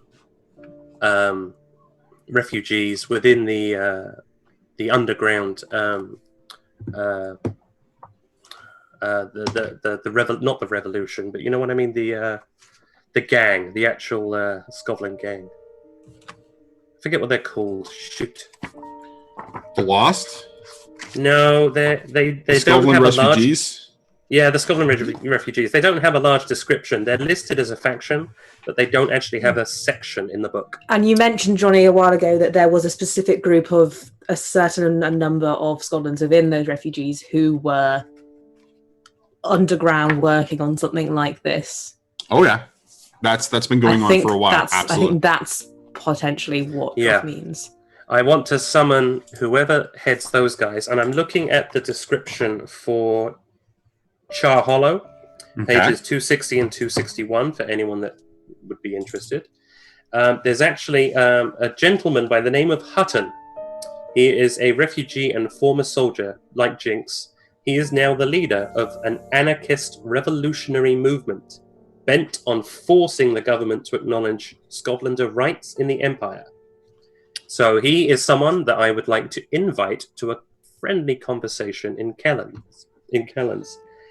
And at the same time, there is another gentleman by the name of Briggs. He is the owner of a merchant stall at Char Hollow Market, but it's a cover. He runs a network of gossip spies and codesmiths among the working class of the district, and he sells their services to those that need him. He is a very important person within Char Hollow and within the Scotlanders. I would like to summon him to the same meeting in my little private room. And then this is the one that's probably going to get me killed. There is a gentleman by the name of Ulf Ironborn. And if I can find him on page 296, this guy is a piece of work. He's a brutal Scotlander, newly arrived in the dusk. He's fighting everyone for turf. He is not a nice... What? Okay, look. I think I saw him the other night. Oh, you saw Ulf? He was at the gala. Yes, he was. This is brilliant. This is going to go really well because he will recognize you. We're going to have a very friendly conversation with Ulf because he is the one causing most trouble for Scotlanders. He is the reason that people outside Kellens are writing no scovs. They're painting it in all manner of bodily fluids on the front of Kellens and the front of other Char Hollow businesses. He is the reason for one of the reasons for Scotland ill sentiment. and I'd like him in this room with other Scotland leaders, and I'd like him to be outnumbered, ideally. So, and he's a tier 1, so I'm kind of thinking we'd have a little bit of sway over him, and that's my plan. It's kind of a downtime action, and it's also a score. I want to have a conversation with these 3 people. Okay, so the circumstances of gathering those 3 as a score, and even making it a social score, I think there's still a lot of prep work to be done, right? Yeah. So I've started a clock based on your second downtime action, and we'll resolve that, or we'll start to resolve that as well. And I think what this is, it's called Seeds of War. Okay. The Seeds of War is the actual circumstances of that event happening, of that meeting happening. Okay, so when you complete that, that's you getting the invitation. That's you getting the invitation out. That's you arranging for it safe for Ulf to be there, because he is basically a wanted man, not only in front of, the Bluecoats, and the city proper, but he's also not well liked by Scotlanders. Right. The fact that he was at the meeting, or the event that the Man in White Chaos formed, says something significant about his value to others. So, and in fact, let me refer back to something real quick in my notes from the one shot. And it says something about the fact that Chaos is a dick and needs to die. Yeah, was Ulf the big guy who was defending the Man in White? Ulf was not the big guy who was defending the Man in White. That was Lord Balmore. Okay. But Ulf was just a guy I saw in the crowds. Ulf was there in the crowd, sitting on the side that you were sitting on. Okay. So he would have been near you in that circumstance. Absolutely. You don't know the ultimate circumstances of what happened to him, because that information didn't actually get out. Horace was one of the public figures that was there that, publicly died. You don't know those circumstances about him, whether he survived or not at this point. Can I quickly mention, just looking at his quirks, that he is a big fan of other Scotlanders. Oh, absolutely. I'm not suggesting that he's not, but he's not liked by the Scotlander refugees in Dosefall because he stirred up so much trouble for them. Yeah, but in a lot of the same ways, he is very much like Jinx in that he is a folk hero in a lot of ways. So there is much in common between Ulf and Ulf and Jinx in that particular way. So here's what I'm like looking into a mirror. In a lot of ways, it will be. Here's what I'm going to suggest. For your second downtime action, you're starting the Seeds of War long-term project. I want you to go ahead and roll and tell me exactly how you're going to start getting that meeting together. Based on the results of that roll, we'll determine whether you should do something else or make that your third downtime action that Speedy's handing off to you. Okay. Because Hutton and Briggs, I'll be completely honest with you, are going to be much easier for you to get to, rather than Ulf. Yeah, Hutton and Briggs are probably easier to reach out to. I could probably even call on Briggs in person, since his cover is a merchant stall holder. Exactly. Potentially the only reason I know of Briggs is because of the leadership within Kellen's, the owners and the other notable figures, and just Jinx's own background within Duskwall. But yeah, getting to Hutton is maybe a little bit more complicated, although I imagine he would probably frequent Kellen's. I don't know if Jinx would be very close to Hutton at all, just because of Hutton's anarchist activities. I think Jinx has maybe been invited to take part in their activities and otherwise shrugged them off because he's been doing his own thing.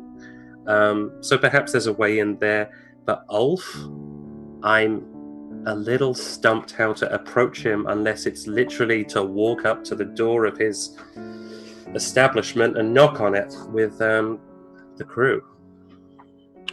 Okay, so when approaching that meeting, how are you going to approach talking to him? Is this are you going to approach with caution and sincerity, or is this going to be like an intimidation thing for you? I mean, it's actually going to be caution and sincerity. It's actually going to be Jinx trying to leverage those old the military training that he had when he was a captain. It's going to be more about not threat, but that military, that aura, that presence, because he knows he's speaking to another man with rank. Yeah. Okay. Are you planning on going alone? No, I'd like to take as many of you as willing to come with me, and probably a couple heavies Scarves? from Kellens. Yeah, a couple scarves some that of would our be willing cohorts. to. Some of our some of our cohorts, Just which I bring would an also army. like. Some of our cohorts, which yes, would be very handy. Right. Okay. So that sounds like this is going to be a command roll of some kind to start the progress on this particular clock. Because that, I mean, the way you described it, it's like one officer talking to another. Maybe there's rank. Maybe there's protocol that you're going to follow. At the end, I mean, at the end of the day, it sounds like it's a relationship that is going to be very familiar for the both of you. Not only being war heroes, but also soldiers in the Unity War. Probably, maybe even having served together at one point. Yeah, and I'm not condemning his actions so far. I'm not even discussing that. It's literally beseeching a conversation that he actually comes to the table, that we'll have this meeting in Kellens. So literally it's an initial in-person invitation to a larger meeting at Kellens with the players. Okay, that sounds good.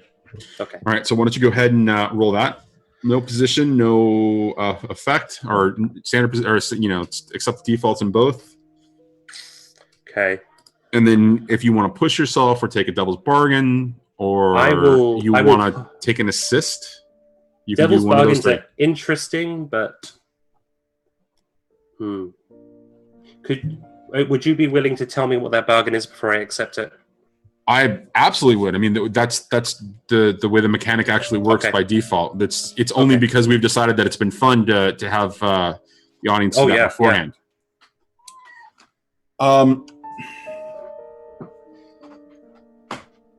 Based on a previous devil's bargain, that your relationship with Mercy would ultimately become difficult given everything that's happened so far. Do you remember that devil's bargain? Yeah. If you take this devil's bargain, her reaction will be to oppose the starting of the new war for independence. And it would be a division of Scotlanders. How big or small it is will come up in respect to probably fate and dice rolls, but there will be some level of opposition should you choose to take it. See, I feel like I should take it because I know what's going to happen with this roll, because everyone else's rolls have been amazing and I know how this is going to work. So we can assist. We can assist. Assist. We can assist. And pushing ourselves is things we can all do. I'll take the devil's bargain just because it's interesting. Oh, and because, okay. Because it's going to make Jinx's life hell, and that's interesting. I'm not about making Jinx happy. Having a division of Scotlanders, well, it makes sense. It actually does make sense. So I'll take the devil's bargain. I'll take that dice. We can assist. Oh no, please do. The more dice I can get, the better, because I know what's going to happen. Yeah, so I'll help. What was that? Okay. It's not a human noise. Okay. I'm out. I don't want to assist anymore.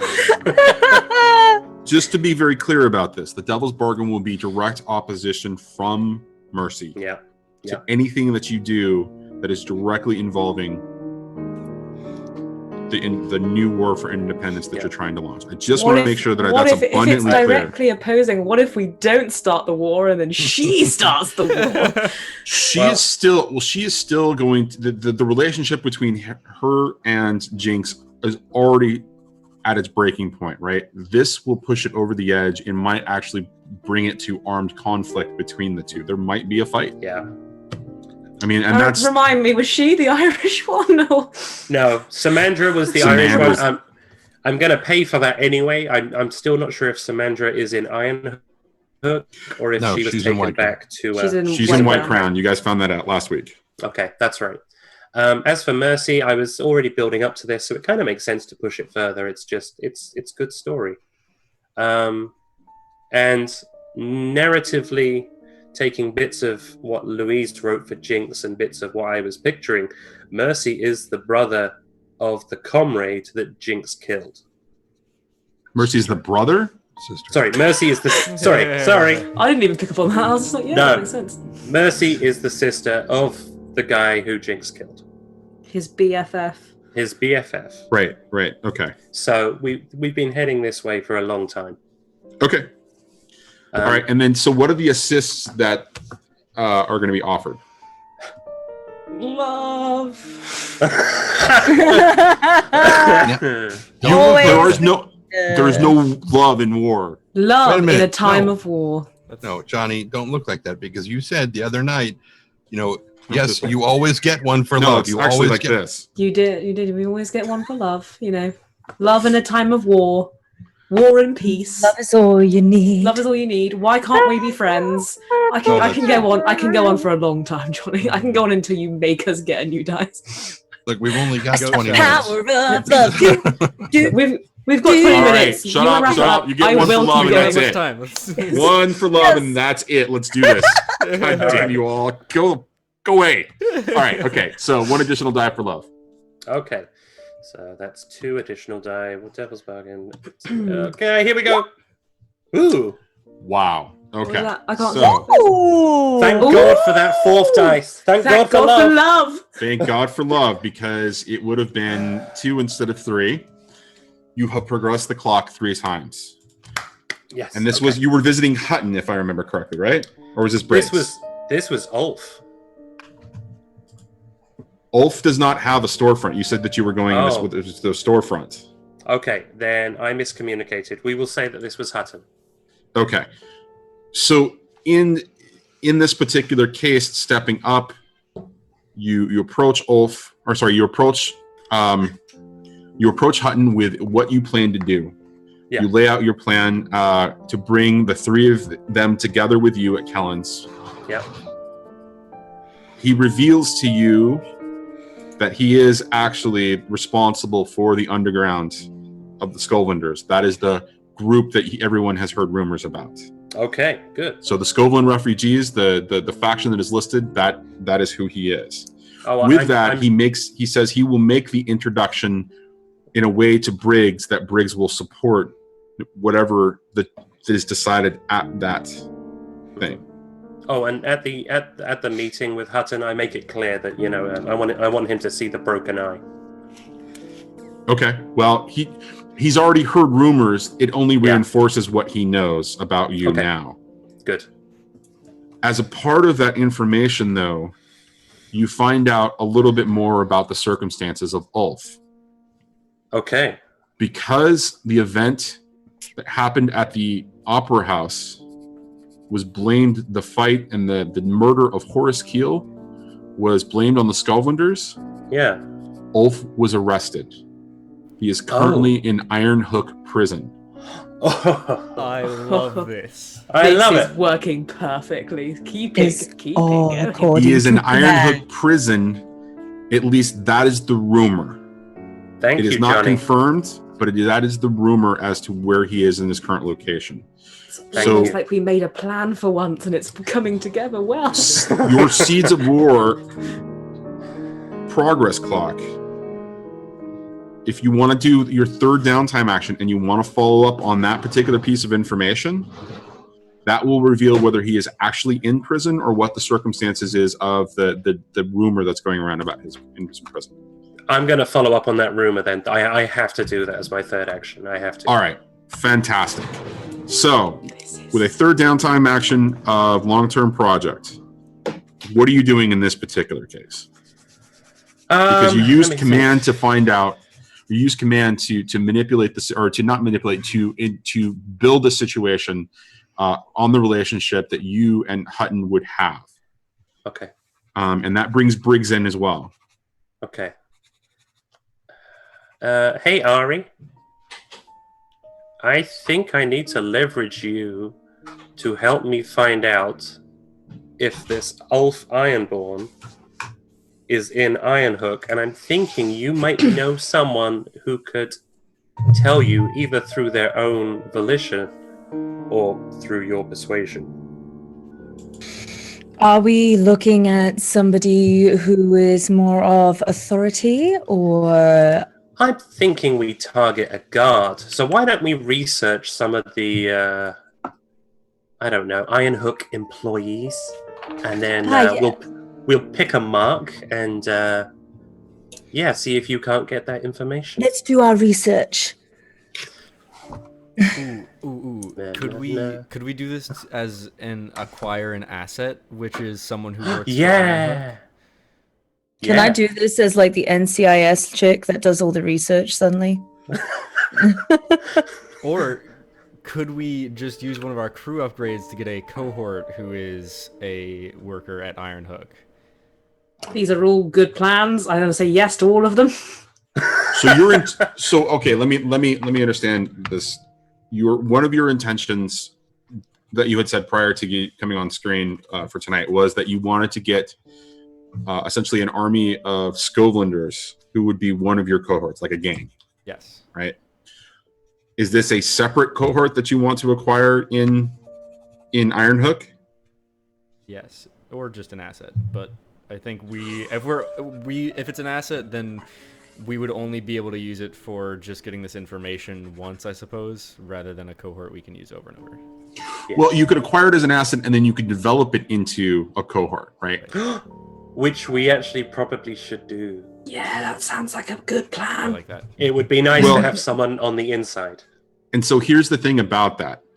You can, to develop him from an asset or to develop it, whether it's a him or her, we'll decide that in just a second. Whether it's to develop that asset into an actual cohort, it would be a long-term progress clock typically. But since you have an upgrade, I think this is one of those rare cases where I think it makes sense for you to just be able to automatically upgrade that if you wanted to spend that. Thank you, Musha, for your agreement. So that's an option up to you. But I want to be clear about something real quick. That means that the Seeds of War progress clock is going to get left hanging there until next week. No. Because what you want to do is you want to make all the arrangements for the meeting, however that's going to be. If I burn coin, can I have another? You sure can. That's what I'm going to do. Okay, so which is your third downtime action right now? The third downtime action is to secure an asset, ideally an Imperial who works for Ironhook, who works in Ironhook as a guard and would be able to tell us, yay or nay, that Ulf is a inmate. Okay, so why don't you go ahead and roll me for that asset, and that's going to be a tier roll. Okay. Does he have my +1 for it? Your assist would factor into that. So okay. So you'll get you'll do the tier roll, and there'll be an additional die for Ari's assist. Where's the tier roll? Where is the tier roll? It's on crew. So why don't you just go ahead and roll a fortune roll and just make it 4 dice. Fortune roll. We're okay. tier 2.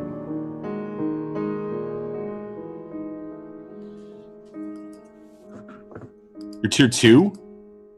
Yeah. I thought you were tier 3. We're tier 3. I think we're only tier 2. No, I think we're tier 2. No, I swear, because we upgraded the other day. Yeah. Like, and we were like, hey, now we're tier 3. And we were like, cool, let's do this. I said tier 3, and I was like, wait, no, only tier 2. I'm sure we're tier 3. I am like 20 million % sure. Far behind? That we would be tier 2? Let's go with 2, but confirm off stream. Yeah, we'll try and go back and check that some other time. But we'll go with the lower because it's... Yeah. So would that then make it 3 dice? So you're going to make it 3. You're going to make it 3 dice. Devil's bargain. No. As long as the first 2 are 6s, we're fine. Oh, God. I'll make all 3 of them 6s. Why not? Yeah. Do you really want to? Oh my god! Oh my god! Okay. So with a crit, that means it's a super high tier asset, right? A cohort that we have now. Weird friends with the warden. This is the best day for Phantom. Oh, but we're making Johnny sad. No, you're not. We're making Sling happy. Did you hear the anger in his voice? No, you're not. You No, hear yeah. that? No, that's not at all. It's no. Don't worry about it. Okay, so let us say first off that it's I believe it's tier +1 is the result that you guys just got. Okay, so acquire an asset crit is exceptional tier +2. I'm sorry, so it is now tier 4. The asset is a tier 4 in Ironhook Prison. Holy This asset crap. for you. One time use only. Well, not for long. He's a cohort for sure. Okay, so do you want to spend coin and increase that tier? Yes. Because it's Yes. a crit, you can spend 2 coin per tier that you want to increase it to a maximum of 5. Because there's only one tier 6, and that is, that is the Imperial military. We I have so much coin. Do it. Well, We each I'm have like fine. 20 stash. Oh, then I have not been tracking my coin correctly. I currently have I currently have 3 coin on me. I will spend 2 of my coin to do this. This is great. Okay, This so you're going to is spend great. 2 of your coin. He's now a tier 5 asset. Okay. So, given that circumstance, I think we're going to hand wave who he is right now, Yeah. because I want to have a conversation off screen about what that actually means, because that's pretty significant. All that being said, yes, you get the confirmation that Ulf is in prison. Yes. This is the best day on This is Phantom so- ever. Oh my god. How did we rolled so well today? I'm not closing roll 20. No. Like I'm There's not been a closing it. 6 in almost every single one. Yeah. Yeah. That means it stays open until next week. Except It's for not Hocus. closing. Oh. Okay. Okay. So we've got that confirmation. I still need to finish the Seeds of War clock with 3 segments remaining. So I'm going to burn the last coin I'm carrying Okay. to do that. How the bloody hell am I going to do this? Are you going to do it in 5 minutes? Well, 5 to 10. We're going to need a crit on it as well, because we need to get it all the way up by 3, because something's going to happen at the end. But we need to... It's gonna. Well, I can take stress, and that's literally it. Well, Okay. What are you trying to do in order to Let me think. facilitate Okay, let me this think. meeting? So to facilitate the meeting, well, Ulf's not coming, so at least I can still sit down with Hutton and Briggs and have a friendlier conversation. So let's say that this 4th action is the meeting. It's actually knowing they're coming. It's preparing Kellens. It's posting guards. It's making sure that everyone's on their best behavior, and that it's otherwise it's empty. There's no clientele. It's empty. Anyone that's sitting in front is posted there intentionally, and that Sky, Ari, Hocus, Sling, and Jinx are the only others in the room with Hutton and Briggs. Okay, It's 7 so hits. if you roll a 6 or a crit, Oh, that will complete the Seeds of War project, right? If right. you don't, you'll progress some point to that, but you'll have to wait until the next time. Or Okay. he can use stress and do it again. Well, Oh wait, can you, You burn can't use stress stress for to- an action? Push no, you yourself. cannot burn Well- stress for an action. Only coin or rep. Okay. Yeah, rep. Oh wait, Rep. I don't think good enough. Why don't you roll this and we'll see where it falls out, and then we can talk about what your options are after that. Okay. So, Can I leverage command again? I'd like to lead this meeting. It's literally a conversation about, fellows. It's time. We're at a turning point in Duskwall. Our individual efforts aren't working. Hutton, I don't know how it's been going for you, but these small jobs, these small poking at the Imperials isn't cutting it. Ulf was actually, bizarrely, kind of doing it the right way. Unfortunately, he was just making it worse for the rest of us. If we're unified, if we are a unified people, we actually do stand a really good chance of tearing down the Imperial rule, of freeing Scotland, of freeing our families, our loved ones, brothers, sisters, mothers, fathers, children. We can actually take back what? Nothing. Just keep going. Okay, I'm done. I'm sorry, the way you said that was very William Shatner, and I'm sorry I lost it. My God. Okay, so Yeah, roll it. basically just trying to inspire their oh, here we go. I'm burning stress. So we're saying this is risky. We're saying this is standard. Yep. 1 bonus dice. Yep. Oh boy. Okay. So your next bonus action, or your next downtime action spent on this project, will complete it. Okay. At the meeting, it goes well, Yeah. but they say they need time to think. Makes sense. Oh, and I let the pair of them know I'm getting Ulf out. And I'd like to see them raise their eyebrows at that. Okay. So does that mean that you're going to spend some more coin or rep from the crew and advance it? Wait. Can I give him money? That's the way these downtime actions work. As long as you have the resources to spend, you can continue to operate. There is no technically Here's maximum. some coin, my dear friend. For Thank being you. a friend. Thank you, Sling. Thank you for this act of love and charity and generosity. You are welcome. I'm going And to you're go back spending to it. crying. I'm spending it in that last ditch as Hutton and Briggs are getting up and they need time to think. And I'm imploring them with a speech I cannot think of. That's fine because you pretending to be fine. William Shatner. Right. You complete the progress clock. All right. So Okay. you good. You're done. You get there. You make it happen.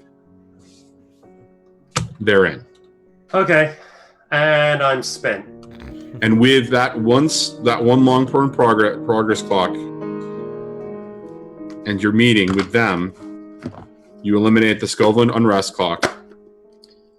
The Scotlanders are now listening to the leadership that is whatever this alliance is, and the only wild card at this particular moment, or the only wild cards at this particular moment, are the unrest around what was Horace Keel was stirring up,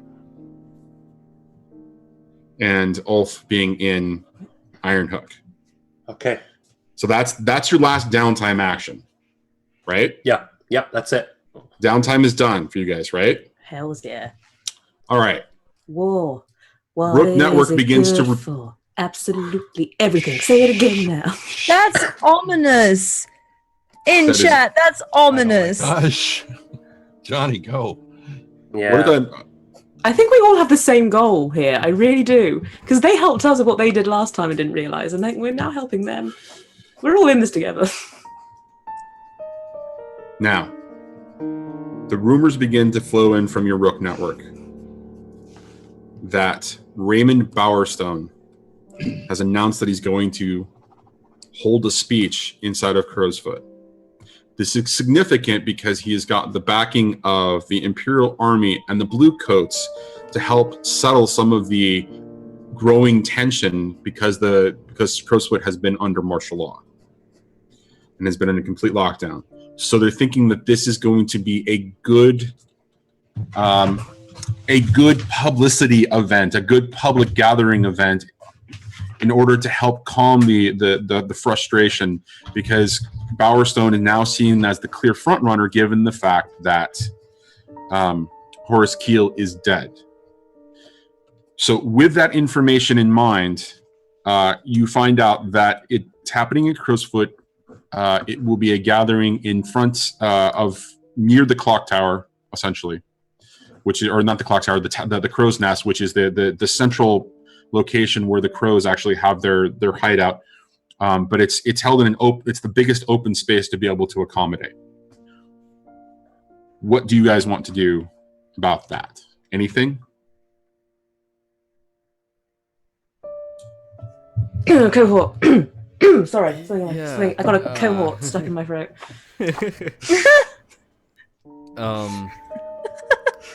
We have our cohorts, our Vice network, or our Vice dens in Crowsfoot. Some of those would inevitably be there to begin with, but we'd just like them to be trying to pay asking them to pay a bit closer attention to not just Bowerstone, but to the man who we assume will be with him, knowing that, or anyone who matches his description of Nyx. We also now have an army of Skovs, and having some of them in the audience as well. Keyword some. Would also be good. Particularly if we could get some of them to follow the Shroud crew after, or follow the group who appears on stage after the event, to see where they go, and try to listen in on any private conversations they might have. Okay, so it's going to be easy for your Rook network, your Den Vice purveyors, or your Vice Den purveyor network, for them to be in the area, specifically because Crowsfoot is in lockdown. They run businesses there, etc., etc. Separately, the Skovs getting in would be incredibly difficult. So it's going to require a fortune roll of some kind to find out how many of them are actually going to make it. Because remember, the residents of Crowsfoot are the ones that are being invited. There is a significant amount of control between entry there, and the Skovs, they tend to spend a lot more time in Char Hollow than they do in Crowsfoot. So in order for them to be able to attend the event and infiltrate, it's going to be a tier roll, right? It's going to be like a fortune roll, but it's going to be based on your tier, and we'll see how successful that is. I'm not saying that it's not going to happen at all. A failure would mean that a few make it through. It's really how many actually make it in and are able to be there when the event goes down. Okay. All right, so why don't you go ahead and roll us a tier roll specifically for them? Okay. Before I do, is there anything else that anyone could think of to have our cohorts do while there? Anyone? Because that's the best I've got, but I feel like we could do better.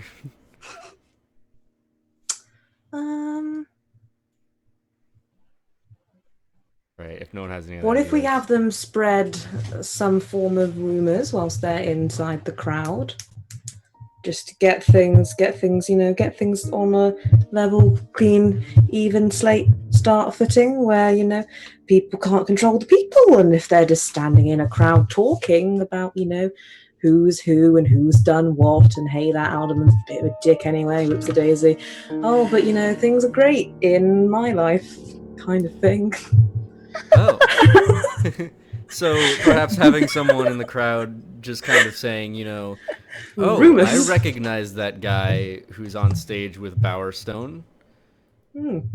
Isn't he? Oh, wait. Isn't he?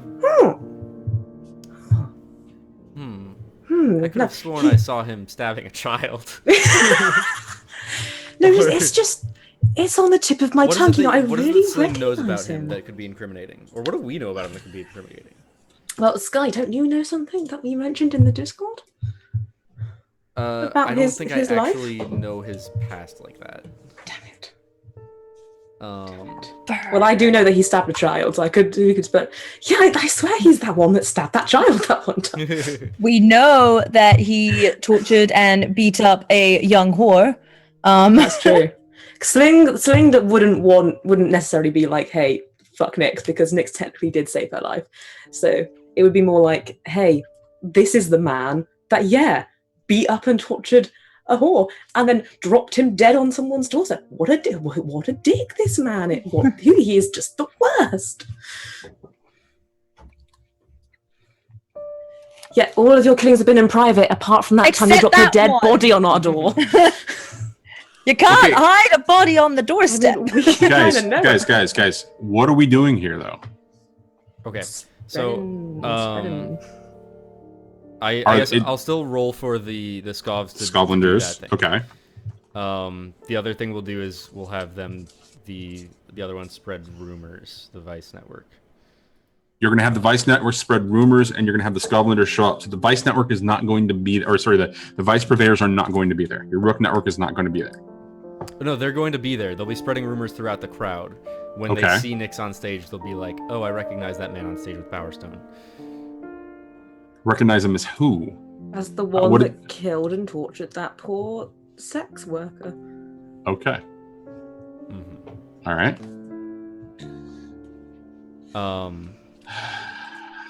And I just for the sake of allaying the concerns of the Shroud who's in chat, Sky would not directly say this to the crew. He would say anything in such a way that would not be directly attacking Nyx, but rather would allow them to act in that way. Ari could say it. She has no qualms.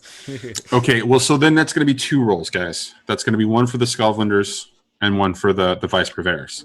Okay. So why don't we roll for the Vice Purveyors first? Mm-hmm. Can we get any bonus dice because the Vice Purveyors No. already live in Crows? Okay. No, you're going straight through on this. No bonus dice on either rolls. 4. Okay, so that is a success with complications.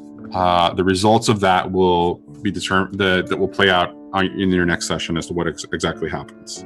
Okay. The second one 6.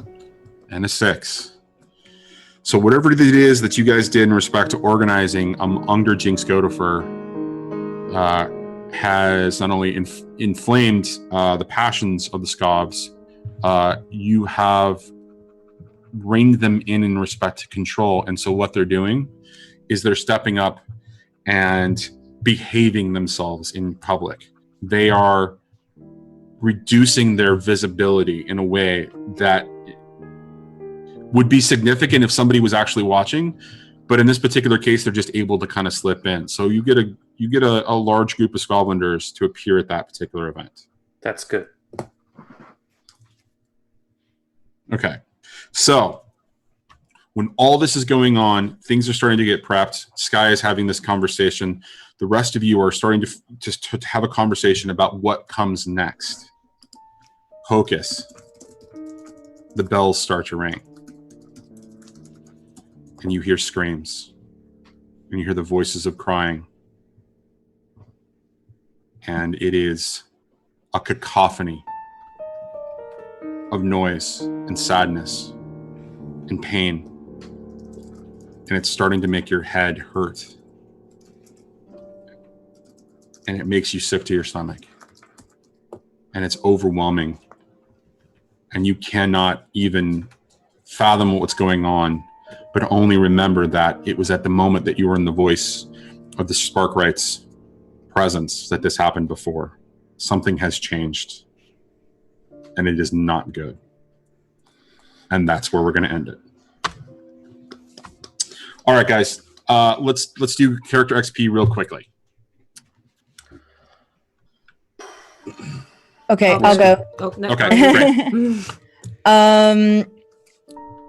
Definitely address the challenge with deception or influence Everybody today. else be thinking about your shit while she's doing this. Yeah. By the way. Mhm, mhm. I definitely expressed like drives and heritage and background in the form of like complaining about all of the stuff that has been going on with Nyx and like helping a lot of people. I think could kind of count for something there as well. Okay. But I didn't struggle with any issues or traumas from my vice, so I think that's around about 2 or 3 for me today. It sounds like 3 to me. Cool. Awesome. Who's next? Cool. No desperate actions. I tracked myself. I believed I had the drive to track my own heritage and background, and I did not do drugs today. So is that what, 3 as well? That's free. Yes. Okay. All right. Who's next? I'll go. 2, 2, and 1 for knowledge and arcane power. Looking for the twins, helping with. Technically, it would have been like 3 or 4, but 2 is the most I can get. So there. Right. 2 for beliefs, drives, heritage, background thing. There was the initial decision right at the beginning, trying to pick what the blah, blah, blah, blah. And then heritage, helping and beliefs, helping. Yeah, I got it. Jinx with the thing, and then actually not 2, 2, and 1, 2, 2, and 0, so 4, because I didn't have any issues with my voice, vice, or traumas. Okay. So 2, 2, 0. Sounds right. Cool. I'll go. Right. I believe I've got a 2, 2, and a 1. Coercion, Hutton at his stall. Coercion, Hutton, and Briggs at the meeting. Okay. Beliefs, drives, heritage, background. Beliefs were expressed as he's beginning to learn how to attune through Hocus, Okay. because he was previous anti-ghosts. Heritage, he's Jinx Godother, and that's been quite prominent in this episode.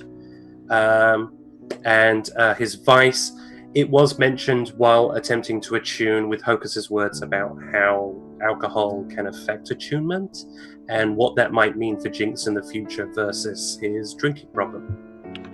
Okay. That makes a lot of sense. Cool. I guess that leaves Sling and Sky. Sling already went. I've done. Oh, I'm mine. sorry. Okay. Sorry. Yeah.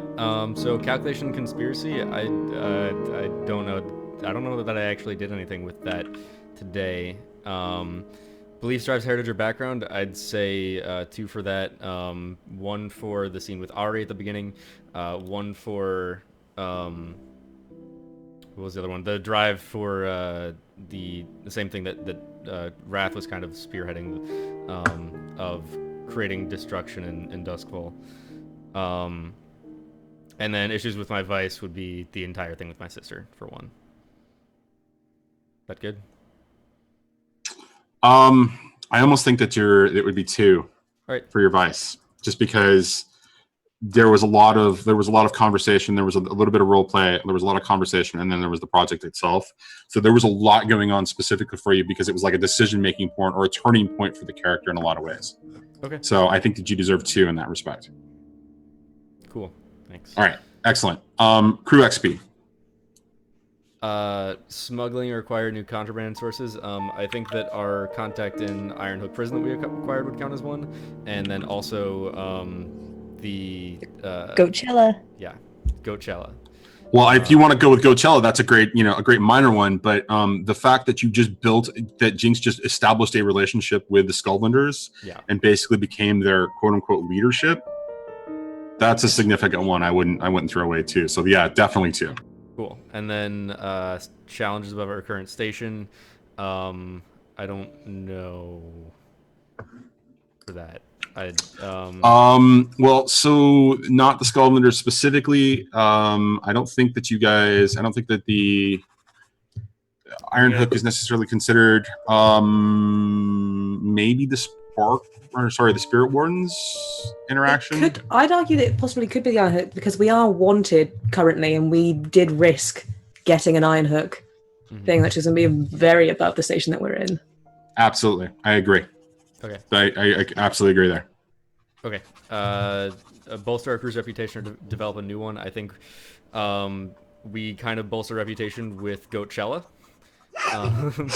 Well, your reputation is professional, right? Yeah.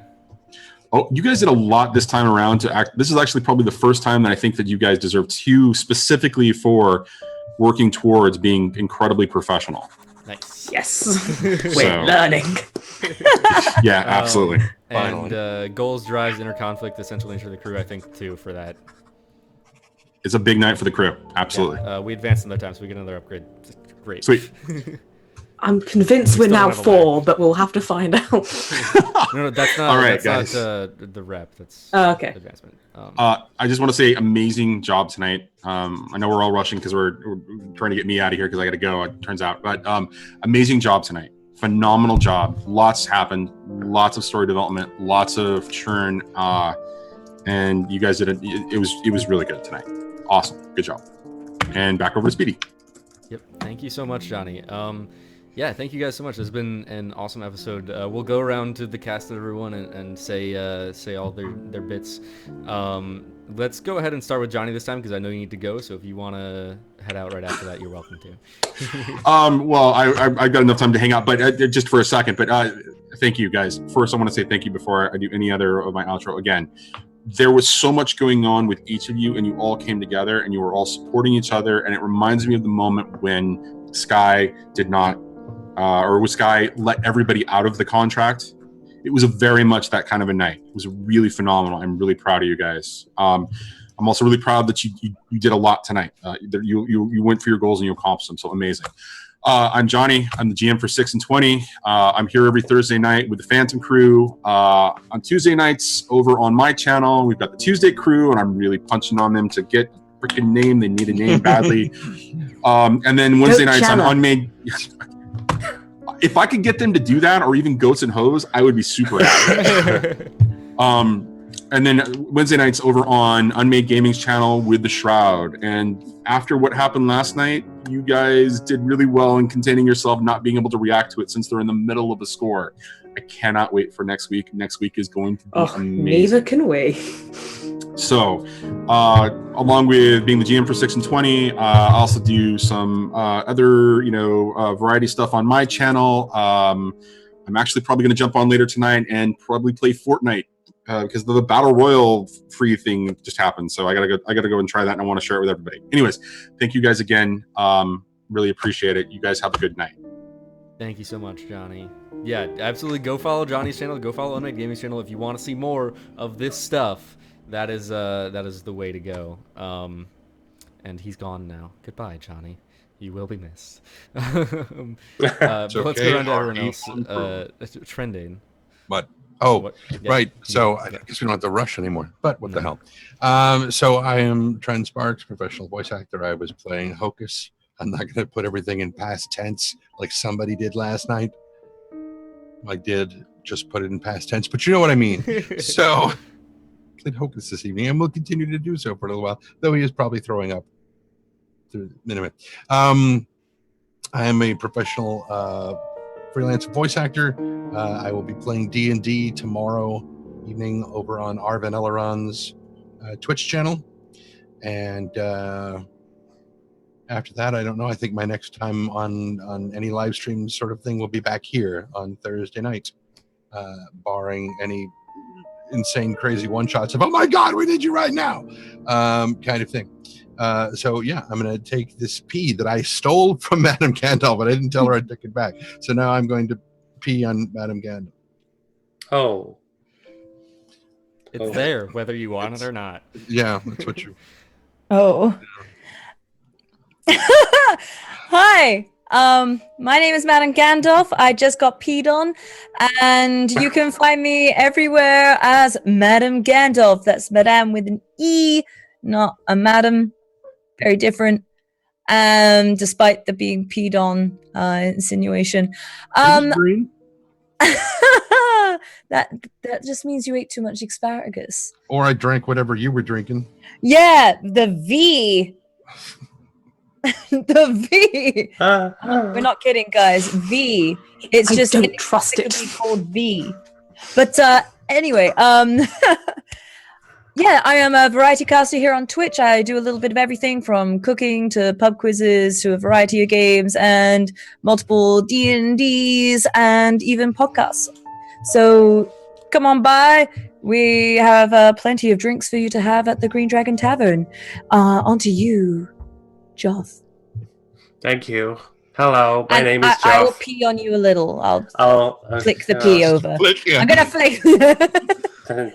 Yeah, thank you for the small amount of pee. My name is Joff. You will know me as Owlbare here and over on Twitter. That is bear, as in. Wait. Yeah, that is bear as in, and not as in. How could I forget my own thing? My God. This was an intense episode, guys. And I am Jinx Godiffer. That's it. No more names. I'm done with the frickin' names. I'm Jinx. The end. Long live Jinx. Long live the Godiffer. And I'm very proud because things just got huge, and that's really cool. Louise, I'm sorry. Here, I'm peeing. I just no. I just. Sorry. Pass it away. My name is Louise. You can find me on Twitter at no more no less. That's more spelled MOORE, not MORE. And you can find me here on Twitch at AccidentalLegend. Great times all around. Also, sorry if I was looking down a lot. It wasn't my phone. I was doing a draw. Look. Oh my God. Me wanted. It's backwards because thing, but I'll post it on Twitter later so you can excuse to follow me. So there you go. I did a draw. My name is Louise. I'm probably gonna die at some point. Where we all are. But Sling probably sooner than everybody else. It's fine. Everything's fine. Back to Speedy in the studio. Have this good chance. peed on notebook.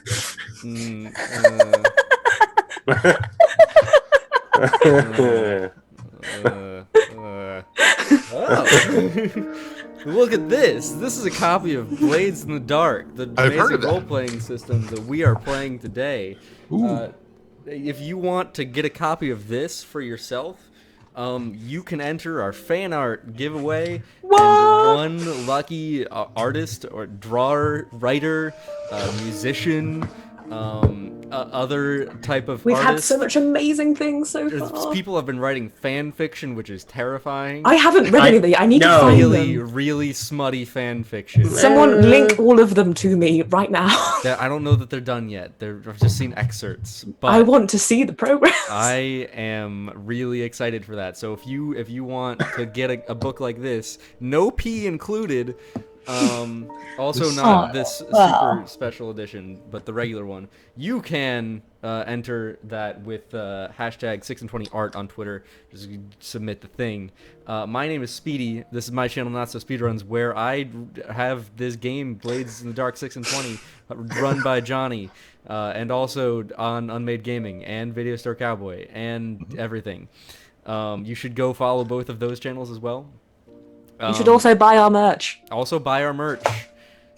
New Coachella coming soon. We got Goatchella posters coming up on sale soon. If you heard any mention of Goatchella, the fictional music festival that we just invented that takes place in Duskfall, you should get in on that. We're definitely the going hype to make is some real. Kind of We've got things coming. Listen, there's gonna be so many bands there. There's gonna be Goaterhead. Oh my god! Yeah, it's sponsored by Goats and Hoes. I mean, how could you not want to go? Sponsored by Goats and Hoes. And also, Goat's Ghostly Goods are also going to be. Oh, I am sorry, Miss Ginger Ninja, for not, including in the business deal as talks of sponsoring. But we're now sponsored. I'll fill you in later. It's fine. And Goatche's going to be there, as well. Right? Yeah, Goatye. Yep. A hologram of Goat Pack. Yeah. I've heard there's rumors of a special guest. Goatifer. Jinx lives. So remember the part where I said I wasn't going to talk about Hocus in the past tense? He just aspirated on his own vomit and that's part of the act. It's fine. You need to cut me off. Yeah. But yeah, that'll be a thing. Right now, from the merch store, you can get an awesome T-shirt like the one Louise is wearing, and it's pretty dang cool. So you should get in on that. But You'll yeah, get the that sick is mood like that. that's Dance all we like have me. for today. While I look for the raid, let me think of other things to talk about. Cast Together. Cast Together. That is an initiative that I started along with Ishman, and had a lot of help from people like Owlbare and also Superphrenic and people who are participating like Louise. And basically we have created a community for streamers with mental illness and people who are willing to help out and support each other in the community. Okay, just leave that anywhere. So if you are at all interested in something like that, and participating, we have things planned for October. We did a 24-hour stream last week, where we raised over $1,500 for Project Semicolon, and that's with other people streaming to the community as well on Sunday, and so it's a really awesome initiative. And for October, we're planning on doing a thing where people can where people share their stories on Twitter, very similar to something that our friend Owlbare may already do, in fact. So we're hoping to do a lot of good there. So yeah, absolutely check that out. The Twitter is right there. But we're gonna end things off on a raid, and we're gonna go over to our friend Anna Cyborg Pizza, who's online right now.